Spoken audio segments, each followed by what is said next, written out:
Okay. Good evening.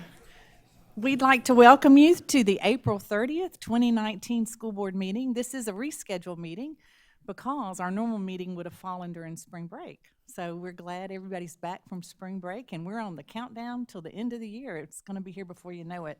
We appreciate all of you coming out on this beautiful evening. Do I hear a motion to adjourn executive session and begin open session? So moved. Thank you, Dr. Powers. Do I have a second? Second. Thank you, Ms. Green. All in favor, please say aye. Aye. Any opposed? The motion carries, and it is unanimous. I'd like to let you know that the district is in compliance with the South Carolina Freedom of Information Act by notifying the media of the date, time, and place of this meeting. We also want to notify you that the district does tape the meeting for the accuracy in preparing our minutes. At this time, I'd like to call on Dr. Powers, who has our invocation tonight. Dr. Powers? So our invocation tonight is a continued focus for us as a board on our teachers. We've been having discussions as a board, as a community here in Lexington, and as a state. So this is a teacher's prayer. It was written by James Metcalf, who was an American poet who wrote back in the 40s and 50s. So if you'll bow your heads. I want to teach my students how to live this life on earth, to face its struggles and its strife, and to improve their worth. Not just the lessons in a book or how the rivers flow, but to choose the proper path wherever they may go. To understand eternal truth and know right from wrong, and gather all the beauty of a flower and a song. For if I help the world to grow in wisdom and grace, then I feel that I have won and I have filled my place. And so I ask your guidance, God, that I may do my part for character and confidence and happiness of heart. Amen. Oh, that was beautiful, Dr. Powers. Thank you. Board item 5.0 is the agenda. Do I hear a motion to approve the agenda as presented? So moved. Thank you, Dr. Powers. Do I have a second? Second. Thank you, Mr. Oswald. Is there any discussion regarding the agenda? Yes, ma'am. I would just like to say that I request that on the agenda where it says items for board information, that most of those are financial reports that just consist of a line item such as supplies followed by a 16-digit account number and an amount of money, but that information is not sufficient enough for us to monitor expenditures that the district is spending. So I requested that we have an item put on the agenda, that we have someone report financial information each month. Okay. Just to let you know, we are looking into that, Ms. Garris, and we'll get back with you, but thank you for bringing that to our attention. Thank you. Okay, anybody else? Okay, hearing none, we'll take a vote. All in favor of the agenda as presented, please say aye. Aye. Any opposed? The motion carries, and it is unanimous, and we now have an agenda. Board, in front of you, you have the minutes of March 19th, 2019, and the minutes from April 9th, 2019. You were provided copies of the minutes for the regular board meeting and for the April 9th, 2019 board meeting. Other than the corrections already provided, are there any additions or corrections to the minutes of this meeting? Hearing none, we will accept the minutes as accepted and received. Board members, on item 7.0, we have reports and action items if needed from executive session. Do I hear a motion to approve 10 certified recommendations for the 2019-2020 school year? Madam Chair, I move that the board accept Dr. Little's recommendations made during executive session for the 10 certified positions for the 2019-2020 school year. Great. Thank you, Dr. Powers. Do I have a second? Second. Thank you, Mr. Anderson. Is there any discussion or questions regarding those 10 positions, board? Hearing none, we'll take a vote. All in favor, please say aye. Aye. Any opposed? The motion carries, and it is unanimous. Board, as you see on our executive item agenda, we did have a property contractual matter related to the relocation of Lexington Middle School. There was no discussion on that point because there was nothing to discuss tonight, so we're just going to skip over that. There's no further action required on that particular item at this time. Now we're going to go to 8.0, which is honors and achievements, and I'm going to ask Dr. Little if he'll step down front.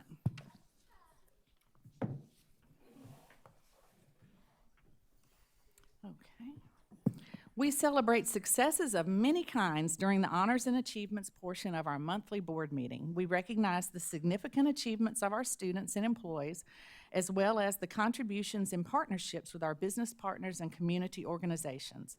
Tonight's honorees include state champion wrestlers and drama students, as well as extra recognition of our fine arts program, just to name a few. We feature all of tonight's honorees in our Proof Positive newsletter. If you did not pick one up when you signed in tonight, please do so on your way out. It makes a great keepsake for our honorees and their families.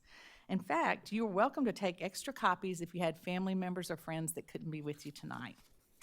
Audience, you should know that if you try to follow along in the newsletter tonight, you might need to skip back and forth from page to page. They're not always in the same order.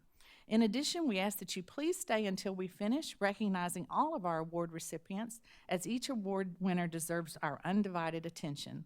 In order to accommodate our youngest honorees and their families, once we finish, we will give everyone who needs to leave a chance to leave, and then the meeting will resume. Dr. Little, I see you're in position, so we're ready to go. Honorees, when you hear your names, come and stand with Dr. Little, and we will tell the audience all about you and your achievements. We're going to start with the 5A State Wrestling Champions, North-South All-Star Wrestlers. First, we bring up our state champions, Lexington High's Chance Kilcrease, and River Bluff High's William Butler. Is William here? Chance won the 145-pound weight class, with William winning the 160-pound weight class. Chance won more than 150 matches in his Wildcat career, while William led the Gators to a runner-up finish at the state finals. Chance and William, well, since William just Chance, we're going to ask that you stay up while we bring up the rest of your North-South All-Star wrestlers. Have you got that picture? Our other North-South wrestlers include Gilbert High's Gavin Baker and Dalton Price. Are they here? There they come.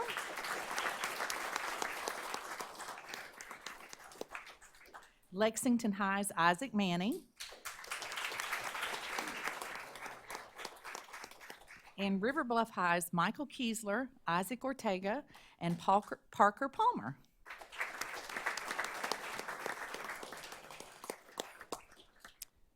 So William, who's not here, but Chance and Isaac Manning competed on Team South Carolina in the main event at the North-South All-Star Wrestling Classic. Gavin Baker and Dalton Price competed on the 4A, 3A South team, while Michael Kiesler, Isaac Ortega, and Parker Palmer represented their schools on the 5A, 2A, 1A team. Congratulations to these fine young men.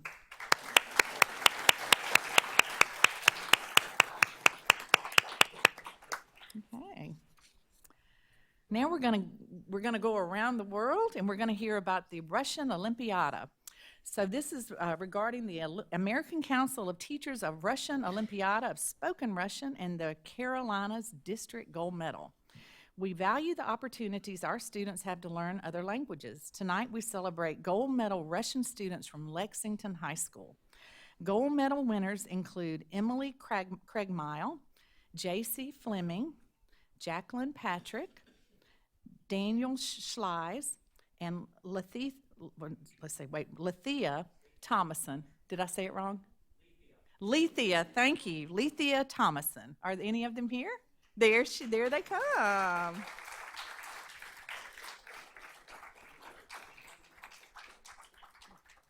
Well, before we go any further, how do you say hello in Russian? Oh, goodness. I was going to try to say, say it in the microphone so everybody can hear it. Здравствуйте. There we go. Hello, everybody. Emily, JC, Jacqueline, and Daniel competed in the National Russian Essay Contest. Without dictionaries or notes, they had only 2 hours to write an original essay on a topic in Russian. Okay, help me again. Lethea? I have the accent on the wrong syllable. Competed in the Olympiada of Spoken Russian against students in the Carolinas District. She recited Russian poetry, engaged in conversation in Russian, and showed her knowledge of Russian culture. All 5 of these students scored in the gold medal range, making them among the handful of students nationwide to receive gold. Congratulations. And that is wonderful.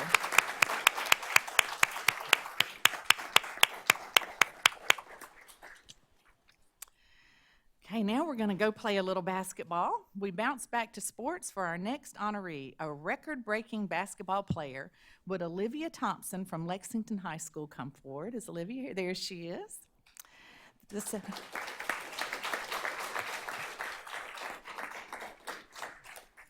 The South Carolina Basketball Coaches Association named Olivia their 5A Girls Player of the Year. As you may know, the Lady Wildcats had quite the run this season. Olivia led the team to the lower state finals in a 24-5 record. She averaged 20 points and 2.6 steals a game, scoring a total, are y'all ready? 579 points this season for a career total, and get ready for this number, 1,937 points, a new Lexington High record.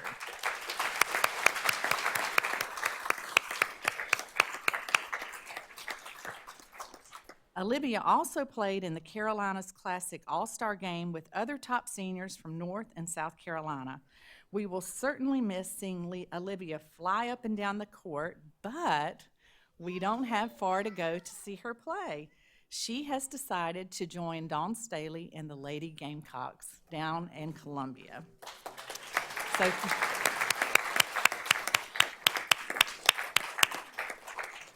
way to go, Olivia. Congratulations. Now we're going to switch over to National Merit Scholarship finalists. We are proud to announce that 8 Lexington District 1 students are still in the running for a National Merit Scholarship. Finalists include from Gilbert High School, Haley Kubilis. From Lexington High School, we have Hoda Abdallah. We have Mihul Jain, Paul Kim, Raymond Lynn, Kevin Shaw, and Winnie Zing. From River Bluff High, we have Alexander Pendris. Thousands of students apply for a National Merit Scholarship each year, but less than 1% of high school seniors nationwide receive one. Students must show exceptional academic ability, dedication to their community, and strong character in order to be eligible for one of these scholarships. According to National Merit, about half of the finalists will win a National Merit Scholarship. I know why they're not here. They're all home studying. So we will wish all of these. We have one. We have one. She's going to be brave and come out.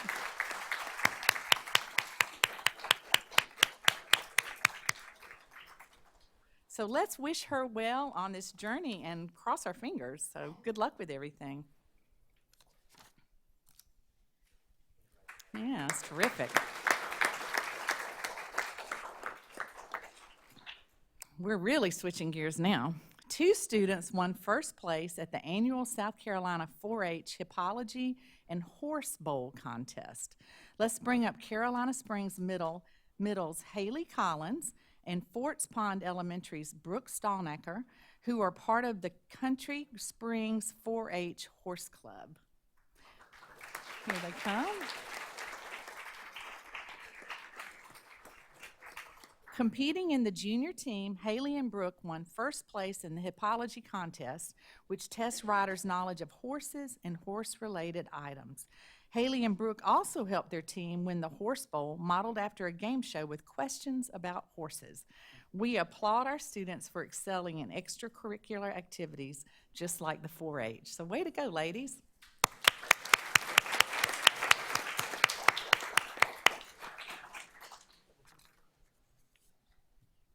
Okay.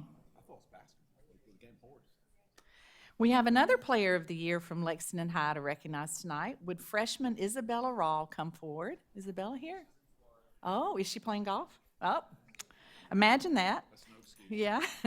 Isabella led the Lady Wildcats to their 13th state golf title, earning her the title of 5A Golf Player of the Year from the South Carolina Coaches Association of Women's Sports.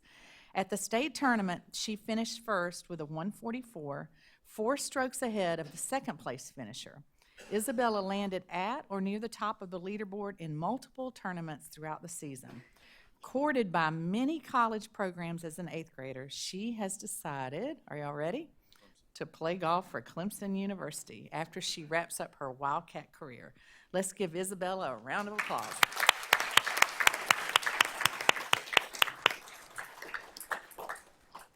Okay, we're going to switch to fine arts now. First, we honor all state guitar players from 3 schools.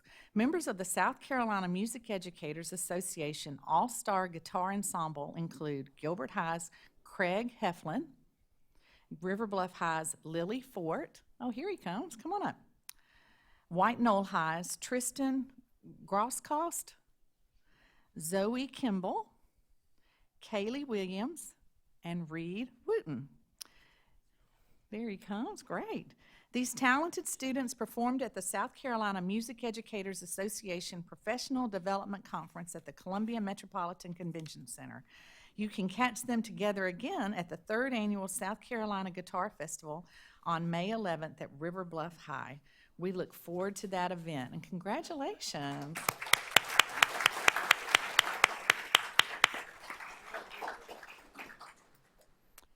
Okay, moving to the stage, we have first place winners from Pleasant Hill Middle. They competed at the South Carolina Speech and Theater Association Middle School Festival, winning first place in 2 categories for the 2nd year in a row. We will get a photograph of each group with Dr. Little. In the group acting court category, we have Allie Avayu. Did I pronounce that right? We have Ashley Mayer, Wyatt O'Kane, Jacob Schroet, Anna Ware, Casey Wellman, and Olivia Whetstone. They performed 3 scenes from the play, The 10 Best Worst Things About Middle School. Are any of them here? Well, let's give them a round of applause for you. Move on.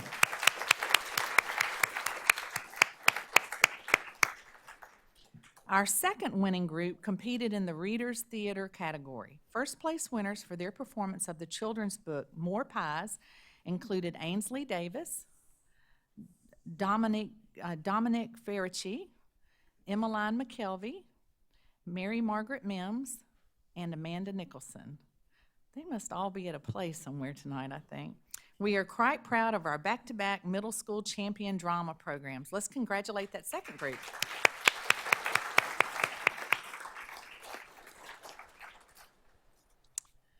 We're going to go back to wrestling. In fact, our next state level winners are from the elementary wrestling level. How about that? Winners at the South Carolina Youth Wrestling Association state championships included Lake Murray Elementary's Landon Hegler. Landon, there he comes. Come on up, Mr. Landon.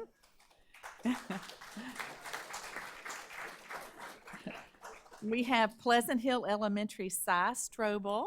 Cy here. Here comes Cy.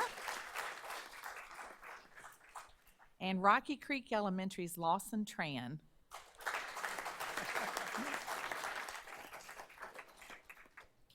They each won qualifying matches to advance to the state level. In the 8 and under division, Landon won the 61-pound weight class. Cy came out on top in the 10 and under division in his 70-pound weight class, while Lawson won the 40-pound weight class in the 6 and under division. They may be smaller than our earlier wrestlers, but you'll see what they'll grow into, and they'll be just as mighty. Congratulations, wrestlers.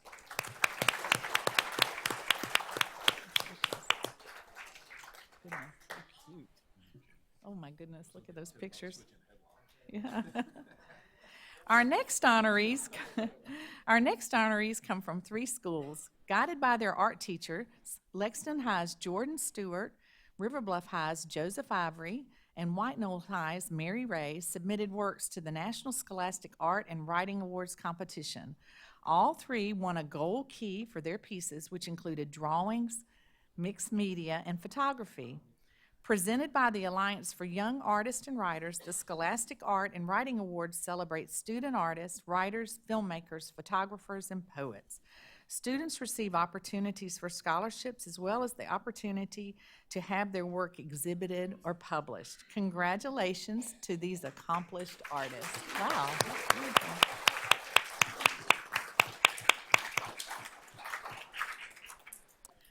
Our final student recognition takes us back to sports for an individual championship. Would would Deerfield Elementary's Dalton Hall Black come forward? Now, I want you to hear about Miss Dalton. This is something. Dalton competed at the USA Gymnastics South Carolina Men's State Championship, winning not one, but 6 events. Dalton scored gold medals for, now, is this Dalton? This is Dalton, right? Okay. Okay, we got a little bit mixed up here. Sorry about that. Dalton scored gold medals for her floor routine. Where is Dalton? Oh, okay. Okay, sorry.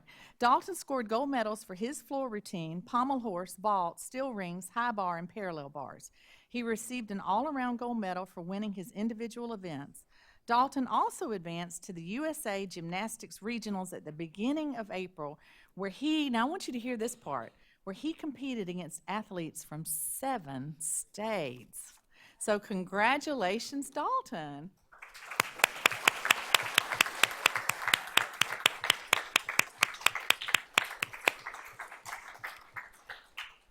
Okay, now we're going to really switch gears. We're going to go to bowling. Moving to staff recognitions, we have 2 teachers from Saxagatha Elementary School who brought a new sport to their school this month. Let's bring up Kimberly Lewis and Michelle Vestal. Are they here? There they come. They received a $2,500 Bowlers Ed in-school bowling program grant with enough equipment to operate 6 bowling lanes at Saxagatha for the special ed students and their unified PE partners. Students in other physical education classes will also have the chance to use the lanes and equipment. Bowling offers students the chance to get fit and build their coordination, all while enjoying the fun sport with friends. Thank you for bringing this opportunity to Saxagatha. That's really cool.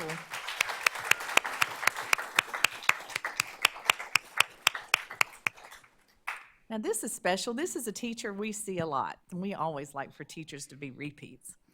White Knoll Middle's Suzanne Brooks will continue her education this fall thanks to a scholarship for school librarians. Ms. Brooks received the Nancy Jane Day Scholarship from the South Carolina Association of School Librarians. The scholarship, which covers the cost of 1 graduate course, honors the memory of Nancy Jane Day, who served as supervisor of library services for the South Carolina Department of Education for 24 years. Ms. Brooks is on her way to completing a master's degree in library science from the University of South Carolina. Congratulations, Ms. Brooks.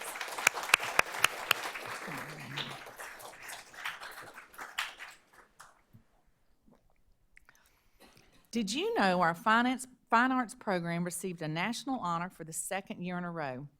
Let us bring up academically and artistically gifted and talented coordinator Erin Fitzgerald and fine arts lead teacher Kelly Rooks while I tell you about this award. The National Association of Music Merchants Foundation again named Lexington District 1 as one of the best communities for music education. As you have heard tonight, our district provides students with unique opportunities to learn, grow, and display their many artistic abilities. To qualify for the Best Communities designation, the district submitted information about graduation requirements, music class participation, instruction time, facilities, support for the music program, and community music making programs. We applaud our fine arts team for championing the arts for our students and community. Way to go, ladies.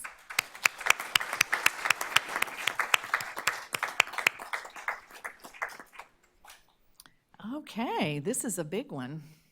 We now want to recognize all of the students and administrators at this school with the next award.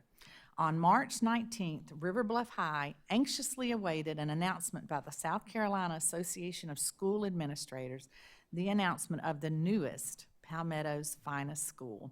The school broke out in cheers as they found out that they had achieved Palmetto's finest. Let us bring up those responsible for helping River Bluff accomplish that goal. We have student council members Jackson Jeffcoat. Jackson here. Caroline Payne. Here she comes. Jeremiah Reeves and Woods Wooten, as well as Principal Luke Clamp, Assistant Principals Tara Black, Justin Segalis, Eric Dowdy, Meg Huckins, and Jacob Smith. Athletic Director Blair Harden, Director of Counseling and Advisement, Marcy Newman. Director for Student Life, Avis Cunningham. And Data Management Specialist, Margaret Ann White. Palmetto's Finest Schools awards and recognizes schools that offer excellent instruction and outstanding leaders, supported by strong family and community involvement.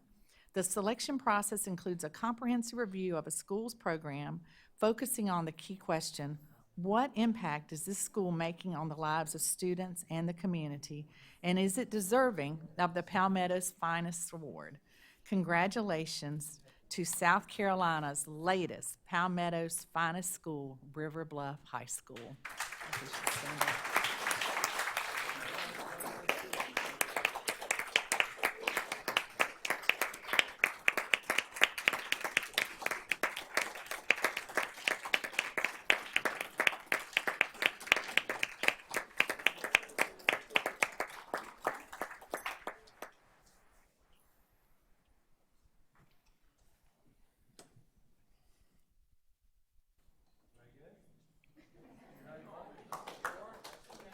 Congratulations, and you just got back from DC. That looked like a great trip. Okay, we conclude with 2 community focus recognitions. Would Mr. Tracy Foster come forward?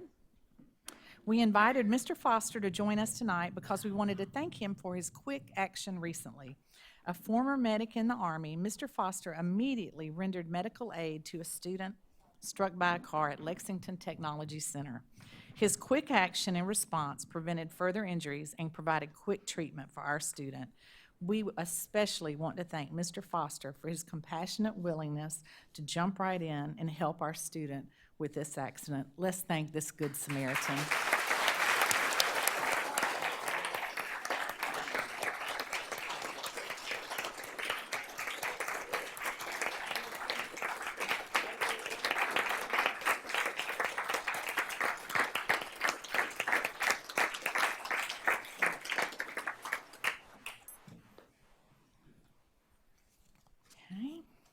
Our final recognition honors the generosity of our employees.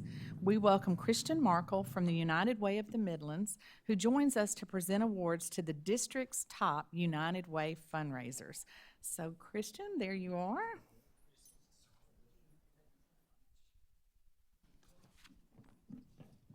Well, thank you so much, Superintendent Little and Chairwoman Smith and members of the board for having me this evening. It is such a pleasure to be here with you all. I could not be more pleased to announce that this year, 916 Lexington One employees contributed over $45,000 to the United Way of the Midlands. That is something to be really proud of, with 19 schools or departments having an increase in giving or participation over the last year. I want to thank you, Superintendent Little, for your support and the administration's support for the campaign. Also, a special thank you to Kimberly Scott, Talent Acquisition Coordinator, and Jennifer MacArthur Gillum, Human Resources Specialist, for their leadership in overseeing the campaign here at Lexington One. We are so proud to partner with you here in building a better future for our community. With your support, the United Way of the Midlands can continue to determine and respond to the critical human service needs of the community as we focus on health access for the uninsured and underinsured, financial stability and emergency services for those who are in crisis, and also educational success for every student here in the Midlands. Just last year, we were able to invest over $510,000 directly into Lexington County and its citizens. That resulted in 7,100 people receiving assistance here in Lexington County. And many of them were Lexington One children and families. Tomorrow, 18 children at Saxagatha Elementary School will be finishing their work in the United Way's Midlands Reading Consortium, which is a one-on-one tutoring program for students striving to read on grade level. Last summer, we had 88 students, striving readers, who participated in the Lexington One summer reading program camp, partially funded by the United Way. 99% of those 88 children were able to go to the next grade level and were not retained. And then lastly, we had 114 Lexington One students in low-income families. They had their dental needs met at no cost from the Well Partners Dental and Eye Clinic for Children that the United Way runs. These examples are just a small piece of the wonderful work that's going on in Lexington County through the United Way. And my hope is that these examples show you how much we love you, Lexington County, and our neighbors in Lexington 1, and how thankful we are for your choice to invest in this work of uplifting individuals and families who are in need right all around us.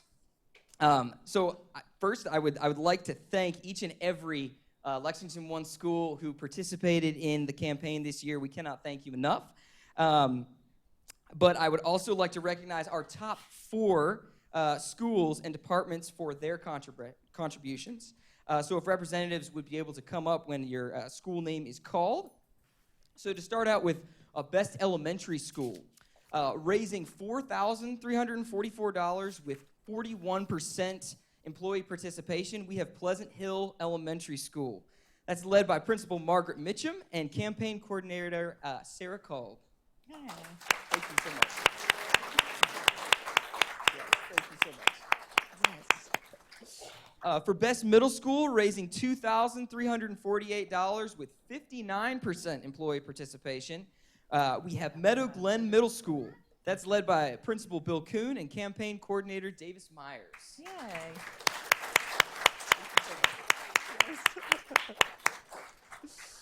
For Best High School, raising $3,332 with 50% employee participation is Lexington Technology Center, led by Director Bryce Myers and Campaign Coordinator Mark Brannick.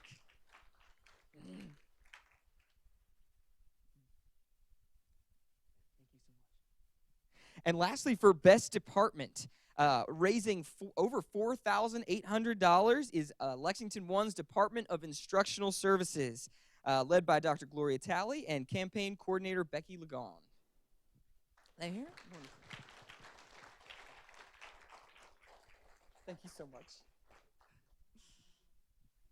Well, we cannot thank you enough for your support over this past year, and we look forward to continuing our partnership in the future. Thank you very much. All right, perfect.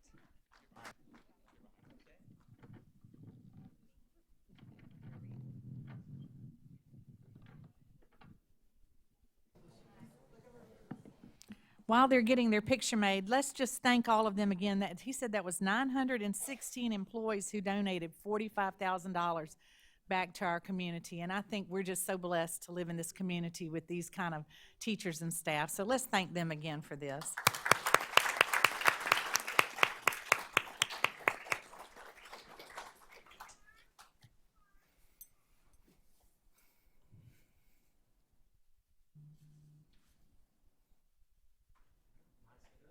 Yeah.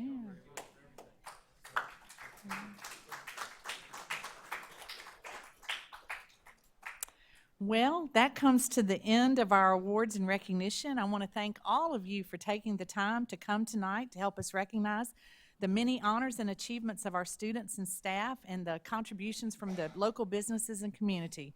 We do love sharing our good news.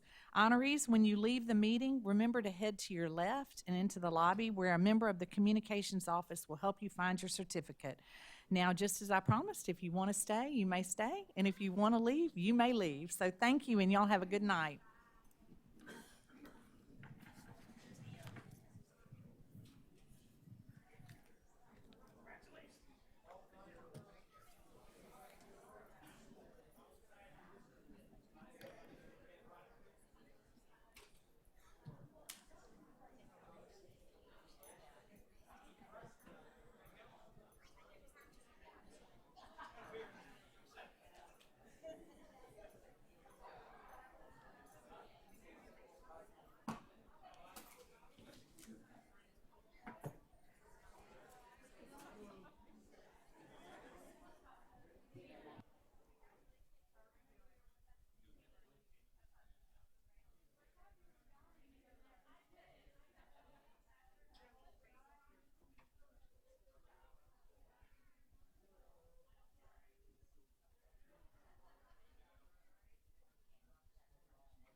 Okay, we'll go ahead and get started back again. We're now down to 9.0, which is citizens participation, and the Lexington County School District 1 Board of Trustees provides a time for citizens participation at each regular board meeting. There are a few guidelines, of course. First, in order to speak, you must be a parent or a legal guardian of a student in Lexington County School District 1 or a resident and taxpayer of the district. Second, each speaker will have 3 minutes. Third, you may comment on an agenda item, school operations, programs, policies, or other matters of concerns. However, you may not speak about specific individuals, whether students or staff. There are other ways to bring situations like that to our attention. We want to give everyone who came tonight a chance to speak. For that reason, board members will not reply to your individual remarks because we are here to listen to you. And if someone makes the point or points you came to make before you, which we'll skip that because I only have one card right now, we also ask that you not clap or make any comments either while an individual is speaking or after a speaker finishes, as this slows down the process. If you want to speak tonight, we ask that you fill out a card, and they were located on the front table. I have received one. Was there anyone else who wanted to address the board tonight? Because we do have more cards if you, okay. Let's see, as stated earlier, you should not expect us to reply to your remarks. Although we may ask you a question, as a board, we will not take any action tonight in response to the issues you raised during citizens' participation. When you do come up, we'd like to ask that you use the microphone because we are recording this and this will be on our YouTube channel. So tonight's subject is Project Hope and the budget. Mr. James Reynolds wants to speak with the board. He lives at 142 Deer Springs Trail, and he has children in the Gilbert Elementary Primary Schools. Mr. Reynolds, go ahead. Recently just got into... Can you hold it a little closer? Thank you. Recently just got into reading through the budget and such as I was out of work for shoulder issues. But I came across this, and I wonder how many people know that this is in here. Board-certified behavioral analysts who provide insight, supervised behavior, 3 applied behavioral analysts who use techniques and principles to bring about meaningful and positive change in a student, behavior and student behavior, a safety coordinator, 6 resource officers for elementary schools, 2 social workers, and 7 mental health counselors, and a 504 coordinator are all things that don't have anything to do with education. And I am very concerned that this is, even though it might be for a fringe percent, would eventually leak into just the way that the school is run. I do have a question that I just... Can you hold the microphone up a little closer? Sorry. I do kind of wonder why it is we're doing Project Hope, and I wonder how many people are who know about it and know that even schools do this. I didn't know. And I'm also having a hard time finding information on it. Okay.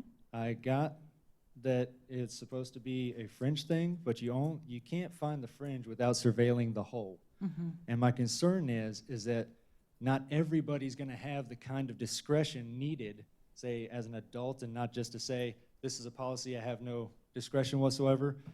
When talking about including behavioral analysts, whose job it is to supervise our kids now, mm-hmm. and say we're successful and this weeds out all the problems there's supposed to be, are we going to fire these people?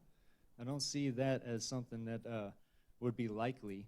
And if that be the case, isn't it probable that they would look for things to save their job if there wasn't enough? Mm-hmm. I also have a slight concern over the way that the website for the district is worded in the safety and emergency services. It says Lexington County School District 1 is committed to the safety and well-being of all of our students at all times. I would hope that the board doesn't think that they have authority over the children at all times, as though outside of school, whenever they're with us, parents or whatnot, because all times means all times, mm-hmm. which means you either have to be surveilling at all times or a part of it at all times, of which is not the school's job as far as I understand. Mm-hmm. I am having a hard time finding more information online and more details of Project Hope and the oversights. Okay. that that I hope are built in with this, and how that might work. Okay. Well, Mr. Reynolds, I'm going to ask over here, Mr. Caldwell. He has done several presentations for Project Hope. And Mr. Caldwell, if you could put together the links for what the presentations you actually gave us, because I think you've now presented it 3 or 4 times. That sounds And last year and it's this year. very self-explanatory, and I think it's a great overview presentation. I'm going to ask him, if you don't mind, if you would include your email address on this, and we'll get Mr. Caldwell to send those presentations to you, and then I think that would answer a lot of his questions. What do you think about that, Dr. Little? Does that sound reasonable? And we appreciate you bringing those concerns to us.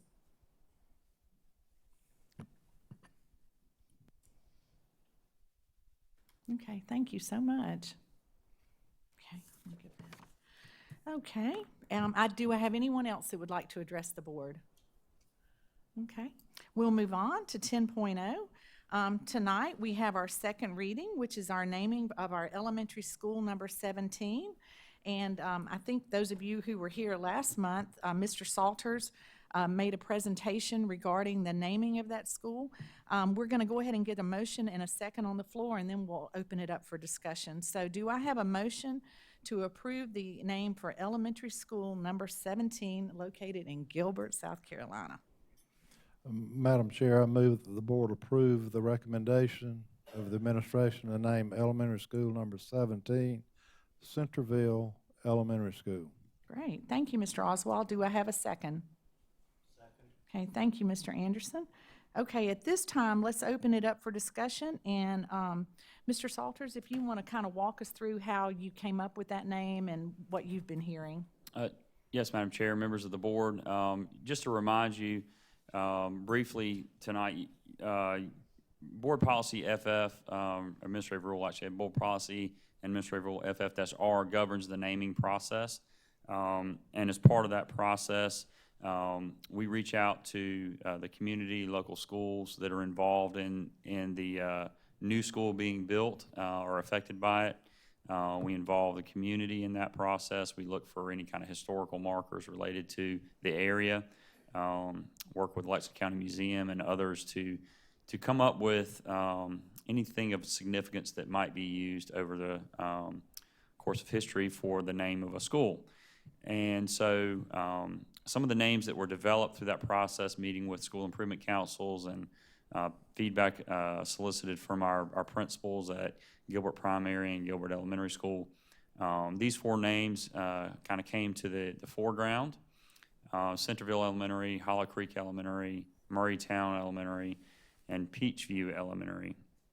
And so as we dug deeper into this this process, we discovered some maps that were of the historical area of the time. It's hard to see on this, but you can see kind of right here in the middle. This is Centerville, which was an area of the Gilbert community, and actually today there is still a Centerville road there, and Hollow Creek. This is Highway 1 as a reference point.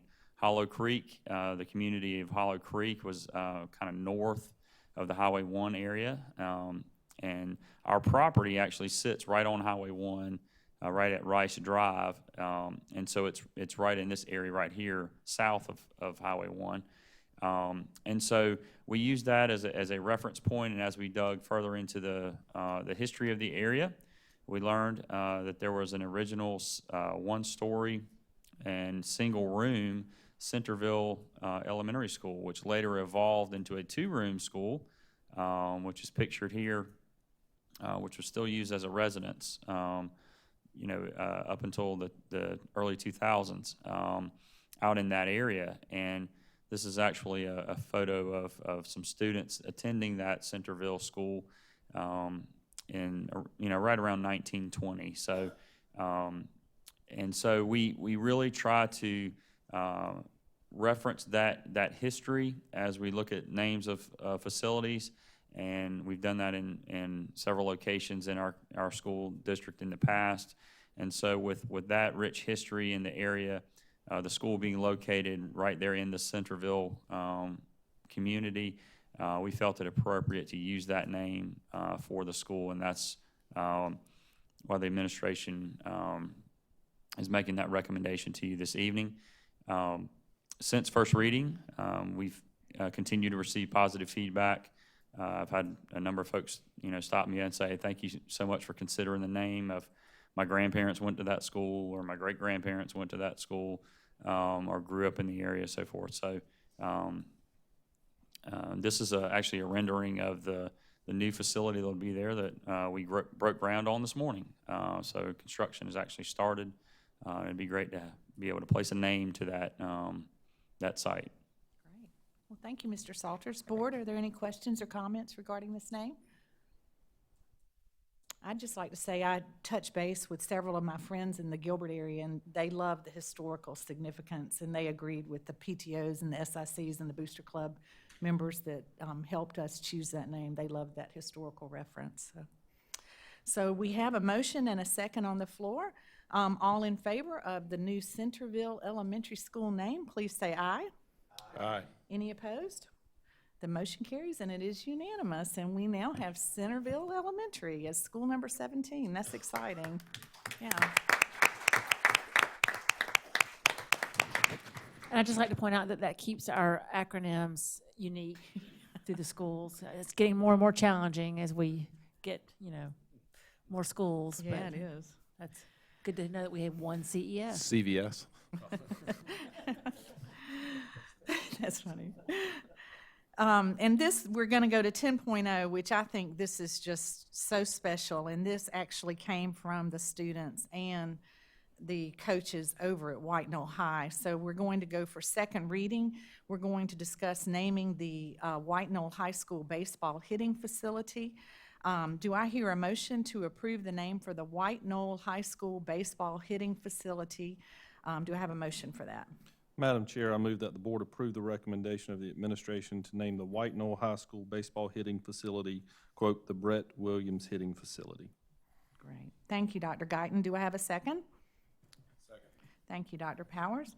Mr. Salters, you want to give us an update on that one? Yes, Madam Chair, members of the board. Thank you for this opportunity. We brought this to you for second reading tonight. This is a facility located at White Knoll High School that was provided by the Booster Club on that campus. Was per your policy to designate a name if an entity has to provide the funds for that name. And so that complies with the policy. Mr. Brett Williams was a star athlete for the baseball program at White Knoll High School. He had signed a letter of intent with the University of South Carolina and was a young gentleman, and he would have been a senior this year. He passed away several years ago when he contracted the influenza B virus and really had a tough bout with it. So we're very excited tonight to bring this honor and memory for him. The school has really done a great job with preparing the building for the naming. They'll actually have a naming kind of logo, if you will, right here on the eve of the building. And we also, per your request, are looking at a memorial plaque that will be at ground level so that folks can see more about Brett and his contributions. He was not only a great athlete, but a great student and great all-around participant in White Knoll High School. Okay. Thank you, Mr. Salters. Are there any questions or comments, board? Well, we've had a motion and a second to, in memory of naming the hitting facility, the Brett Williams hitting facility, in honor of this fine young man.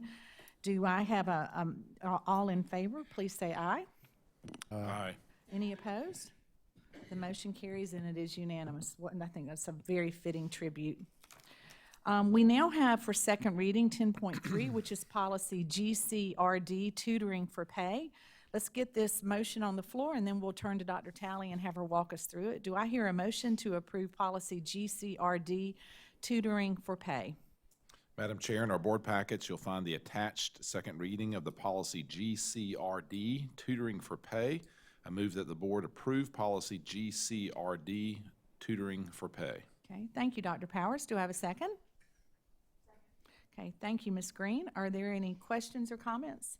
We'll turn it over to Dr. Talley and have her walk us through that. Thank you, Madam Chair, members of the board.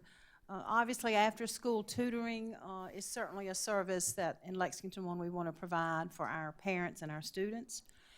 We have met with principals about our current policy that has not been revised since 2003 to get their input on the policy and the basic structure.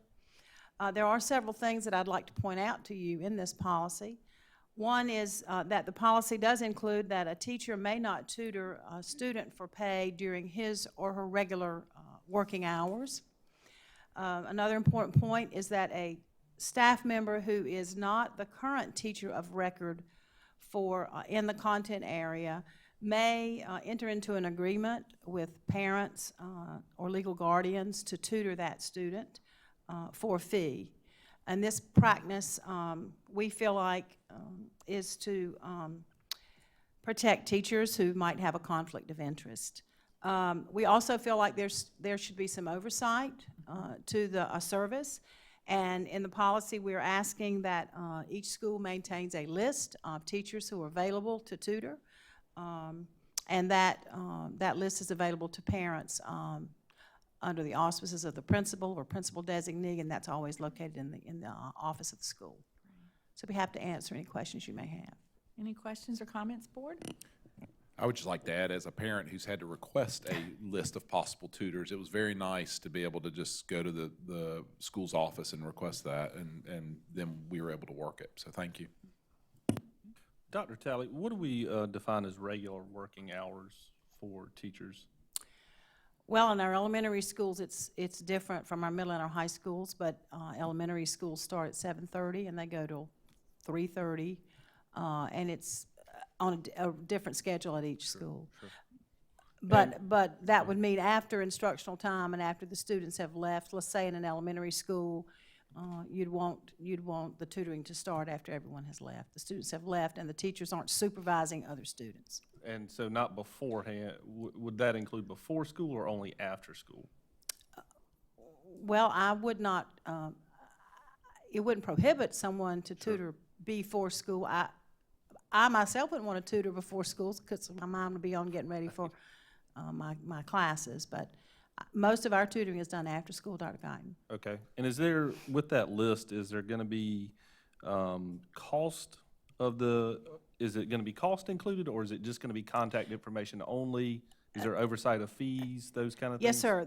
We did discuss the fees, and we uncovered that the scale currently is a range. Some tutors charge $20 an hour, some were charging $30 an hour.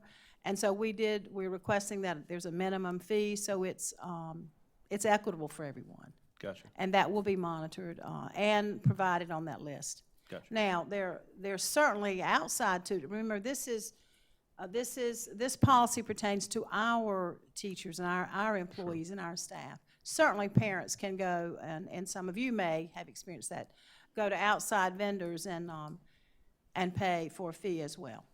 Thank you. Dr. Talley, for the purpose of this policy, can you explain what our definition of the conflict of interest is? It's not necessarily a conflict between the teacher and another teacher, but the teaching relationship between that teacher and the student and the obligations they have, So right? I'll use our superintendent as an example. He has a high school daughter. Let's say that his daughter takes physics, okay? She does real well in physics. Let's say she struggles in math. I don't know that to be the case, but let's say she does. That is actually true for the record. Okay. Our policy would provide for her physics teacher to tutor her after school in mathematics. Now, if we allowed her mathematics teacher to tutor her outside of math class, we feel like that's a conflict of interest because that same teacher is going to be administering a grade to that student. And we feel like if that teacher of record can provide instruction during that day, maybe she could provide additional help and should provide additional help to that student in that same content area and not charge a fee.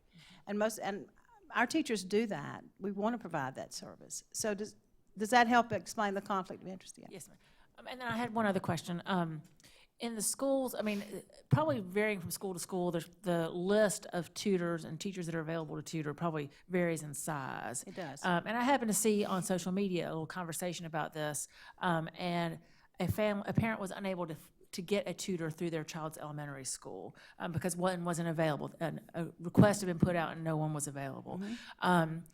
Can we set up some sort of a system, it doesn't necessarily have to be in the policy, where the schools collaborate and share each other's lists? Or if they're not able to help a parent find a tutor within the school, that they can maybe refer them to another Sure, we can close-by certainly, elementary we can school? certainly do that. I'm looking at Mr. Bowers and Mr. Poole. We can certainly make that Or happen. maybe if we could put the, because I know I also have had to find a tutor for my child, and if there was a place on the district's website where all of the schools' tutoring lists could be like a library, so that there is, rather than, I could shop around a little bit. I think that might be a nice service to our parents to have refer all the lists that are created by the schools maintained in one place so that there's a one-stop shop. We can certainly explore that option. Any other questions or comments, board? Yeah, I just have a comment. I think we need to take the words after school out of here because my son gets tutoring before school. So I know that, and he has to pick a day because there's also other students coming in on different days in the mornings. So if we could just take those words out of there or put something else in there that would also include morning time. Ms. Garris, could you tell me in the policy where you're reading that? Yes, ma'am. It is the Third- fifth paragraph down, first sentence. Okay, so if it read, each school will maintain a list of staff who will tutor after or before school? I mean, I need to know the Correct, wording or that just you're- take out after Take school. it after school? See, the way I read it was just, it's outside the school day. So maybe it's just outside school, outside the school day. What's the pleasure of the board? I'm happy to change the wording. I mean, I think you could possibly just, like Ms. Garris said, each school will maintain a list of staff who will and are available to tutor. Because it might be that they tutor on a weekend or, I mean, they're I think just put the period after. Yeah. So tutor and delete the words after yes. school. Okay? Consider that done. Okay. I'm going to need an amendment. So are there any other questions or comments, board, before we make this amendment? Okay. We have a motion and a second on the floor for the original policy, and we are voting on it tonight. So now I'm going to need an amendment, and then we'll have to go back and redo the motion and the second. So let's see. Let's go ahead and do I have an amendment to change that wording to delete the words after school? Yes, I make a motion to amend policy GCRD, tutoring for pay, where it reads, each school will maintain a list of staff who will tutor after school, to remove the words after school. Okay, thank you, Ms. Garris. Do I have a second? second. Okay, thank you, Ms. Green. Are there any questions or comments regarding the amendment? Okay, we'll take a vote on the amendment. All in favor of the policy as changed with the amendment, and we're voting on the amendment now, please say aye. Aye. Any opposed? Okay, that is unanimous. So now I'm going to go back. We're going to need to redo our motion and our second on the policy to include the amendment. So let's go back, and do I hear a motion to approve policy GCRD, tutoring for pay, with the amended words? Madam Chair, I move that the board approve policy GCRD, tutoring for pay, as amended. Okay, thank you, Dr. Powers. Do I have a second? Second. Okay, thank you, Mr. Anderson. Let me change that.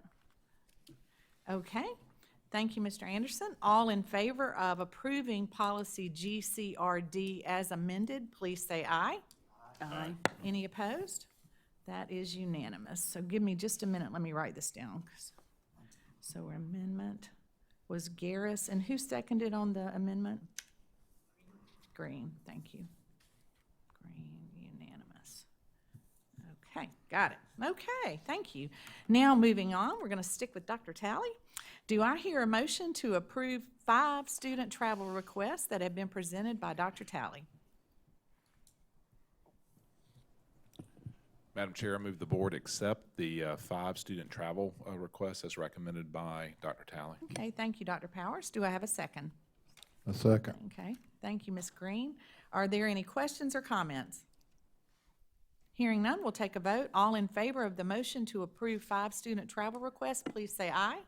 Aye. Any opposed? Motion carries, and it is unanimous. Okay, 11.0.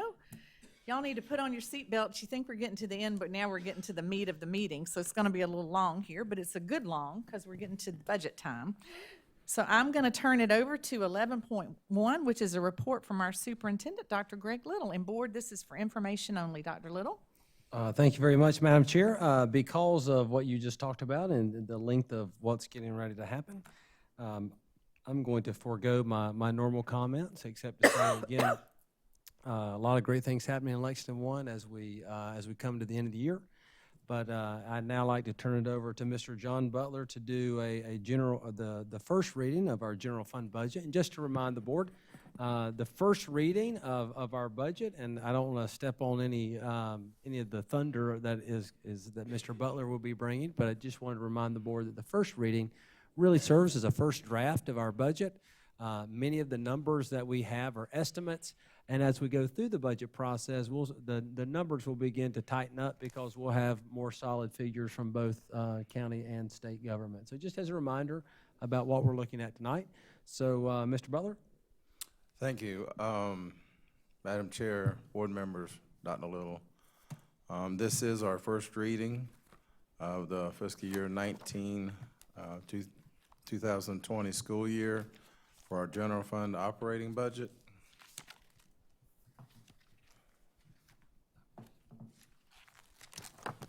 So I wanted to start off just kind of making a clarification, a difference between an operating budget and a capital budget. We seem to get a good number of questions regarding that.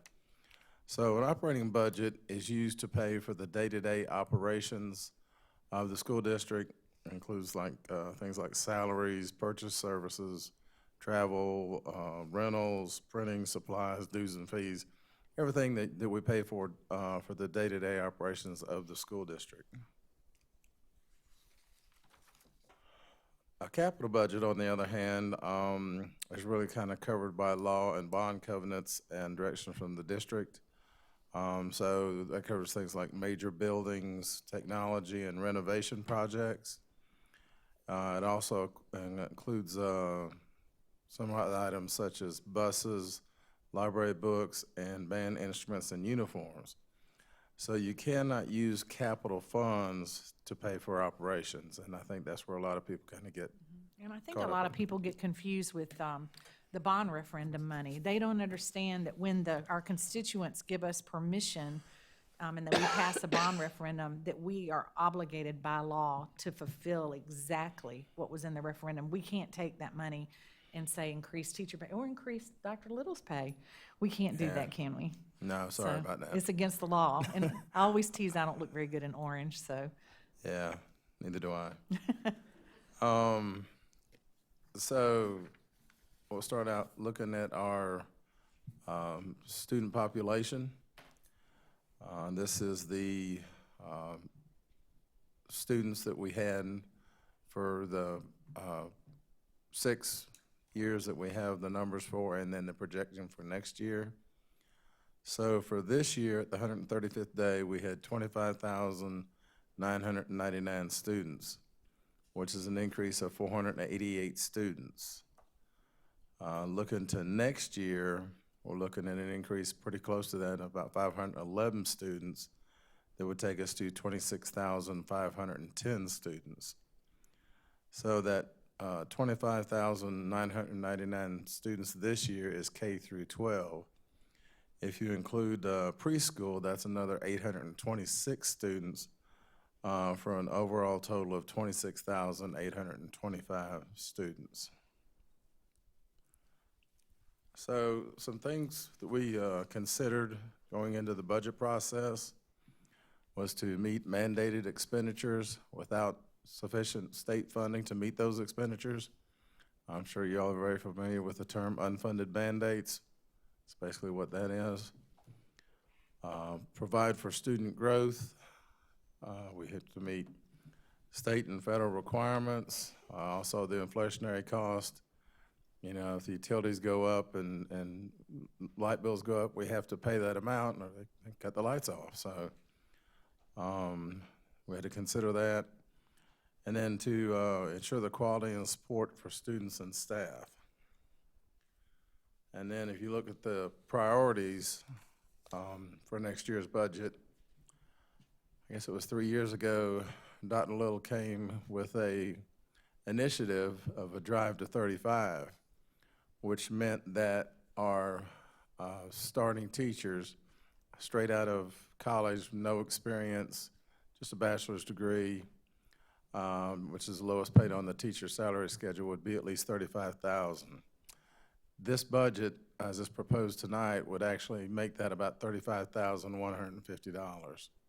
So we will make that drive to 35 this next year. It includes the state mandated 4% teacher salary increase. It also includes a step increase for all eligible certified support and administrative employees. Priority would be, you know, we have to open Beechwood Middle School.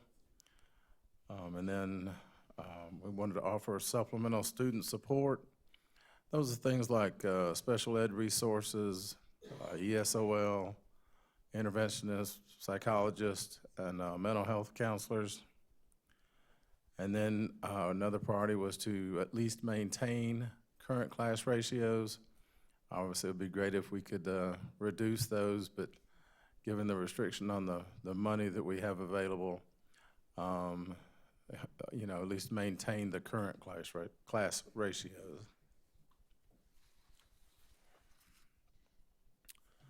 All right, this is the recommended certified staff that we propose to be adding for fiscal year 20. 6 new elementary certified, 25.7 middle school certified, 5.6 high school certified, and also includes 5 pool positions. So when we talk about certified, that includes classroom teachers, guidance counselors, interventionists, math coaches, those types of people. Excuse me. We also wanted to put a emphasis on special needs students and give them support. So it's adding 16.8 special needs certified and licensed professionals.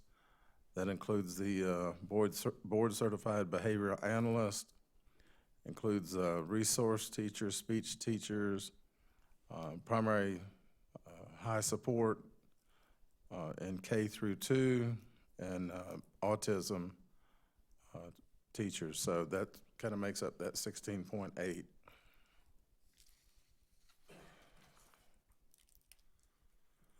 So this slide really kind of looks at excluding Beechwood. This would just kind of be normal growth for our district. So that's adding 36.3 certified and licensed professionals, a 0.7 support staff. Now you look at that and say, 0.7, 91,000. No, we're not paying somebody a 0.7 at 91,000. That's a net figure. We have some reductions and additions for support staff. And some of the support staff we added are the higher paid salary. We have a nurse, a carpenter, a job coach, and those pay higher than, say, an instructional assistant, so that's why the 91,000. We actually have a reduction in central services administrative staff of 3.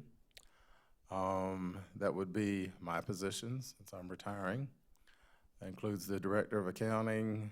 Hopefully that will be able to work out.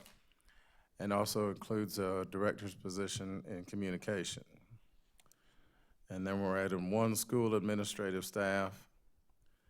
And then we're also adding some supplements, additional days and temporary salaries. The supplements really are, we had put in place 2 years ago, this is actually would be the 3rd year, to increase athletic supplements. I think it was maybe the late 90s since that anything had been done with those athletic supplements. So we have money in there for that, but because of the tightness of the revenue, that third year or step, we're going to have to divide into this year and next year, so it'll actually become a 4-year process. Also, we found out we were not competitive with psychologists with surrounding districts. We currently pay our psychologists a stipend of $3,000. This is adding an additional $5,000 to each psychologist for a total of supplement of $8,000. And then we did have a little bit of temporary salary increase in there as well. So 35 positions, $2.7 million.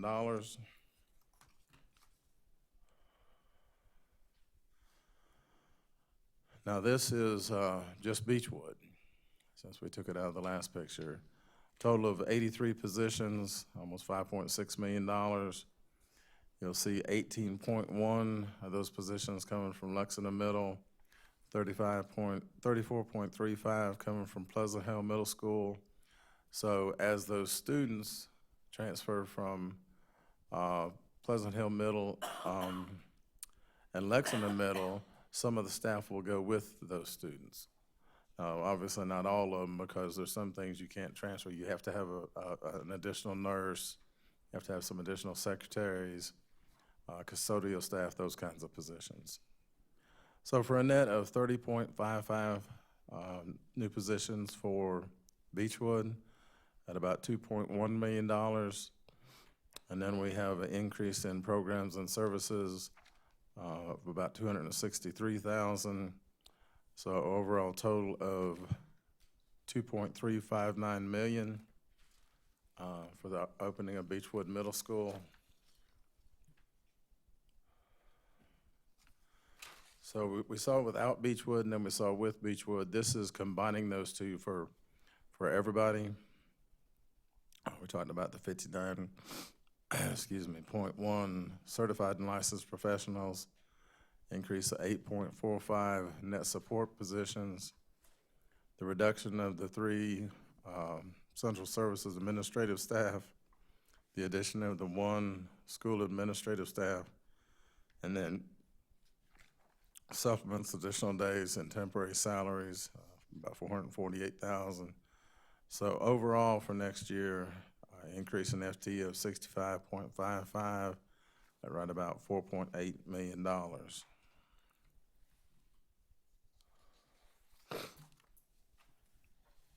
So this is the support staff. You see a decrease of school support instructional. That's really due to a change in the requirements by the state. We can no longer have instructional assistants operating our computer lab that we have.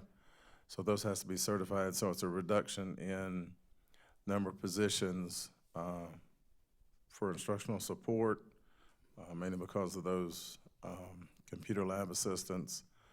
But then that also adds to the increase in certified for those positions. We have additional 7 special needs support.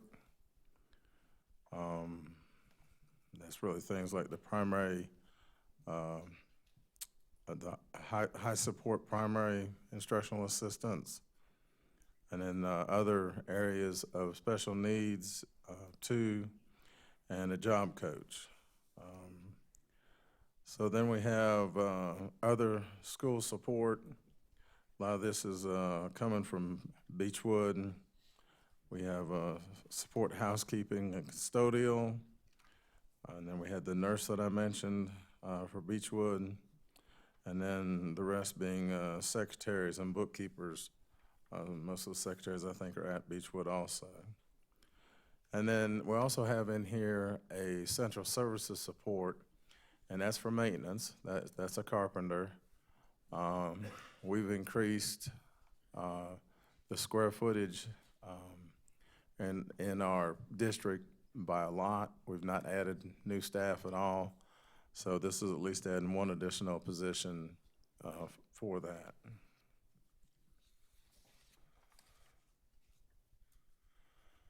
The layered safety, if you remember last year, the state governor talked about, they were going to fund some safety issues and programs for school districts. By the time the start of the school came around and they passed the budget, there was no money for safety. So that's when the board was gracious enough to add 4.45 mils for the first wave for that layered safety. For next year, this is adding to that. It's the board certified behavioral analyst. That includes 4 school safety officers. This is a contracted service through the police departments. It's a school resource officer for Beechwood, and then it's 3 other safety officers, one for Forts Pond and Payne Elementary, one for Saxagatha and Red Bank, and then one for White Knoll Elementary and Carolina Springs Elementary. And then last year, as a part of the safety, we added 7 mental health counselors. This was done through a partnership with the Department of Mental Health. Each one of those counselors we paid $20,000 for, so that was $140,000 this year. We're adding 7 more for next year, so that's another $140,000. So for the layered safety, a total of $578,000. Mr. Butler, do you want to speak to the MOU? Yeah, we can do that. We're digging in now to the memorandum of understanding that we have with Department of Health, because obviously it sounds like a really good deal, only paying the $20,000 for a mental health counselor, which it is.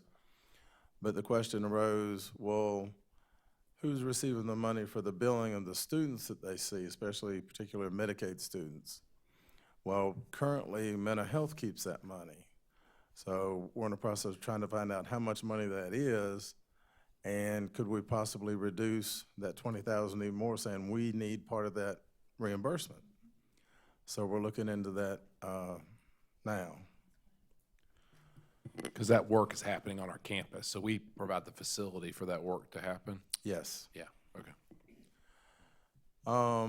Now we receive funding from the state for reading coaches and nurses. The problem is it doesn't cover our total actual cost, particularly with reading coaches. So that $64,000 you see up there, that's just the additional amount that the district's having to pick up for next year. If you go back to fiscal year 17, 18, and 19, and then add the $64,000, that brings the total shortfall to $617,000 that the district is now picking up. The problem is, as the students improve with their reading and do better on their tests, state tests, then they reduce our funding even more. And also for the nurses, what they allocate doesn't cover our actual cost. That's increasing by $41,000, bringing that total shortfall to $117,000. So the total shortfall for both but next year will be $734,000. Mr. Butler, can I ask a question about this? This might be for you, it might be for Dr. Talley. So the way that reading coaching funding works is the better we do and the more we achieve the way we're supposed to, the less funding we get? Yes. By design? Yeah. I mean, And I guess they figure because you don't need it because your students are performing now. I can't tell you what the legislators think. I gave up a long time ago on that. Yeah. So they are basically penalizing us for doing well. Yeah. We can still teach the students to read and do better if we kind of just talk them into, throw them the test, and, then we'd get more money, but that doesn't seem to be very popular with everybody else, so. Anyway. I would just like to add one thing to that. I think it's important to note, and you all have seen our reading coaches in action. a goodly number of our reading coaches have doctorate degrees. And so, as John mentioned, the state gives a set amount for a reading coach, and then the districts have to make up the difference. So I don't apologize for the quality of our reading coaches. We want quality teachers and coaches in our building. So it's really an interesting setup there. I mean, I think it's a good problem to have, but it's a weird problem to have, especially given the climate for education reform and some of the remedies that the legislature has proposed. This seems counterproductive to what they think will help. It does. This is not the first time that the state has done something like this, dating back all the way to the academic assistance money. The more students you had that fell in the at-risk categories, the more money you would get from the state. Here again, so the worse you do, the more money you get. That's just their way of thinking. All right, so this actually comes from the South Carolina Department of Education website, and it's based on the House Ways and Means projections, which currently by district allocation is the only amounts out there that we see. There's nothing from the full House or the Senate out on their website right now. So total new state revenues, $6.1 million. And we look at the mandated expenditures, retirement and health insurance increases, $2.7 million. Certified 4% increase, 5.4. It's actually probably gonna be closer to 5.5. Certified step increase, 2.379 million. So the overall, excuse me, shortfall is about $4.4 million just for those three mandated expenditures. Mr. Butler, help me understand the identification here. So total new state revenues, that does not include increases, or that's just new sources of revenue from the state? That actually includes increases. As a matter of fact, that is the increase in state revenues coming from the state. Okay. So if we look at the actual proposed budget and we see revenue from state sources, and I see a $13 million net increase from 18-19 to 19-20, why don't those numbers Good question. line up? Yeah, good question. First of all, those numbers are what we budgeted last year to what we're budgeting for next year. Okay. All right, and these are actual allocations compared to our proposed allocations for next year. And also on that sheet that you have in front of you there, that you're looking at the 13 million, what up here does not include some state revenues. Act 388 is a good example. We Right. receive an additional, I don't even think it's Close to $1 million. $100,000. Yeah. But I've got another slide that'll cover the shortfall for Act 388. So that's the difference. This is actually actual. We under budgeted the state revenue last year because after the year started, they actually increased the fringe. I think in January increased the fringe allocation. And that was probably the biggest increase that we saw. So that's the reason for the difference. So so what you're saying is we're budgeting for 13.5 million, but the actual from is predicted to be 6.1? Yes, and the figures that you see there from the state budget from last year were supposed to be the final projections that the State Department posted on their website. But it didn't really end up being the final allocation that we received for this year. Gotcha. And those funds are received, I assume, over the course of time? They're not lump sum? Right, it's monthly. Monthly. Okay. Thank you.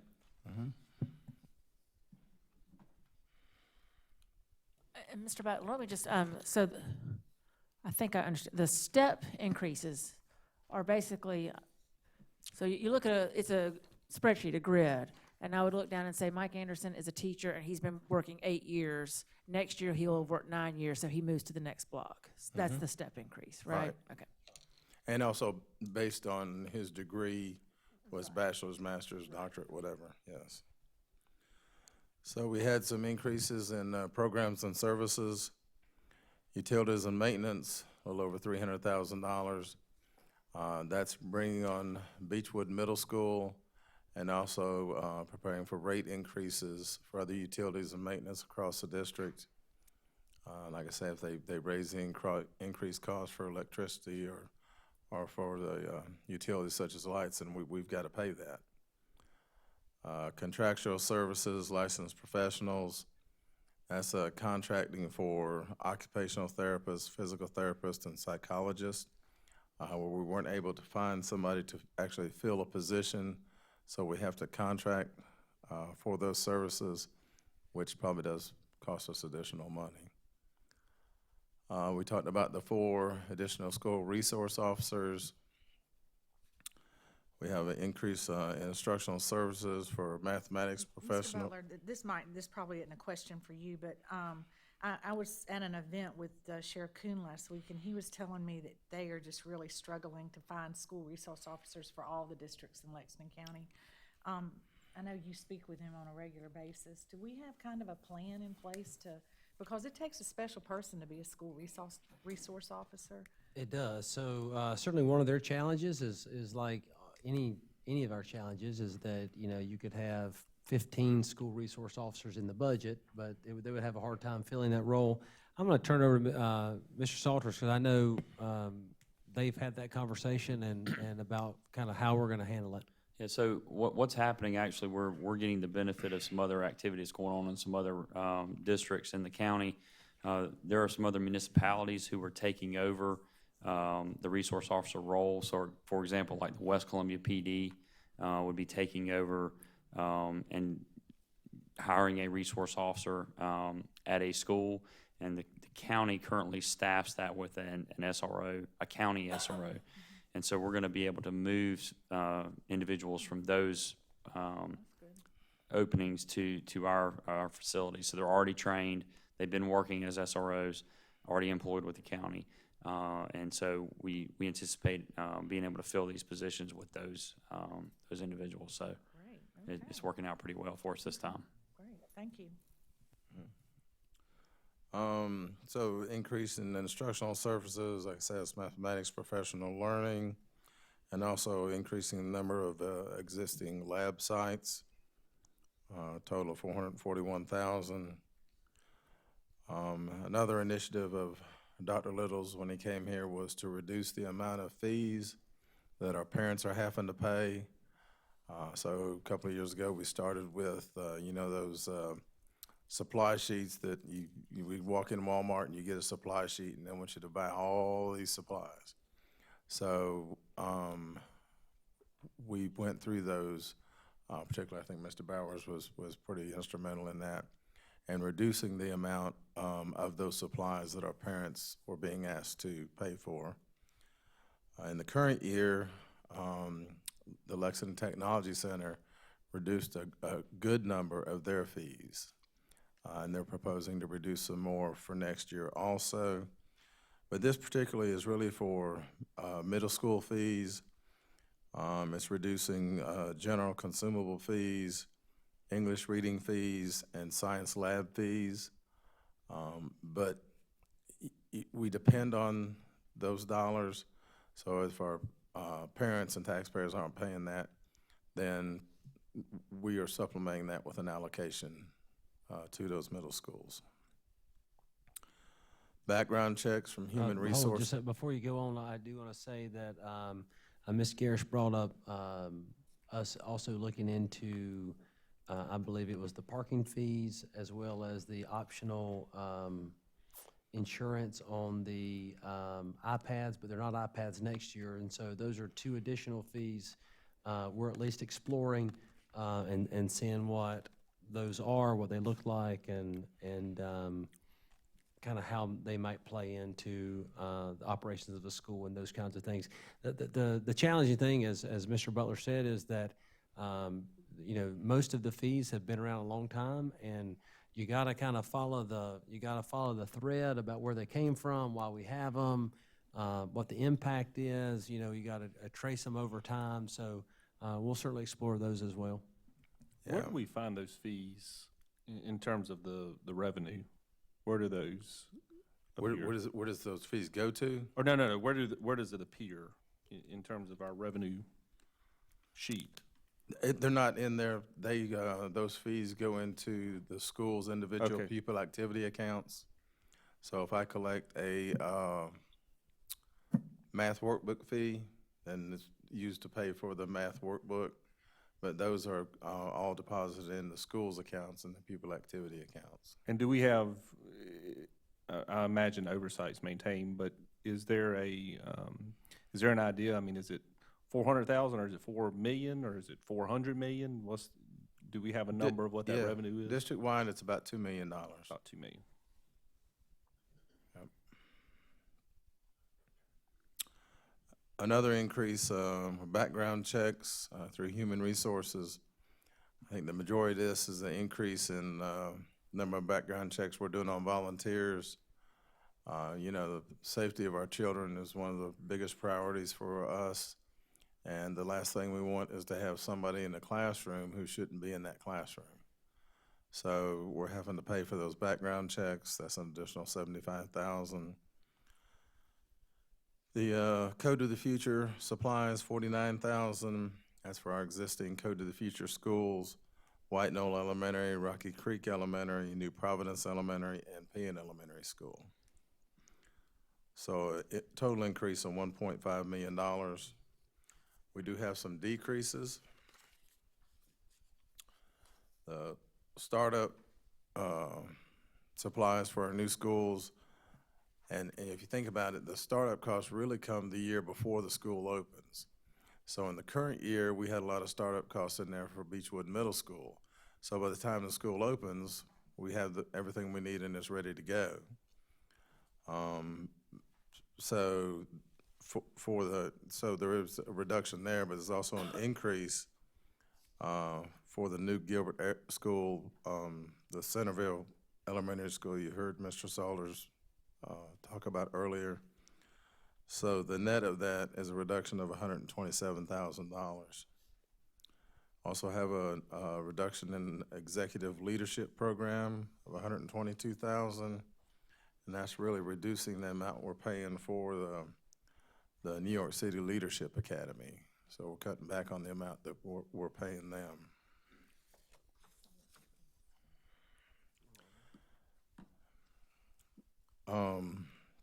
This is the sheet that Dr. Guyton was talking about. This is budgeted to budgeted, approved budget last year versus projected next year. Local growth of about $2.4 million, and that's really just through increased tax assessments. And then the state funding, mostly EFA and fringe allocation. What was budgeted last year and what we're projected to receive for next year, a difference of $13.5 million. The EIA transfer and the indirect cost. The EIA transfer really is for teachers' salary supplements and fringe that they give us the money in EFA, but we transfer it to the general fund.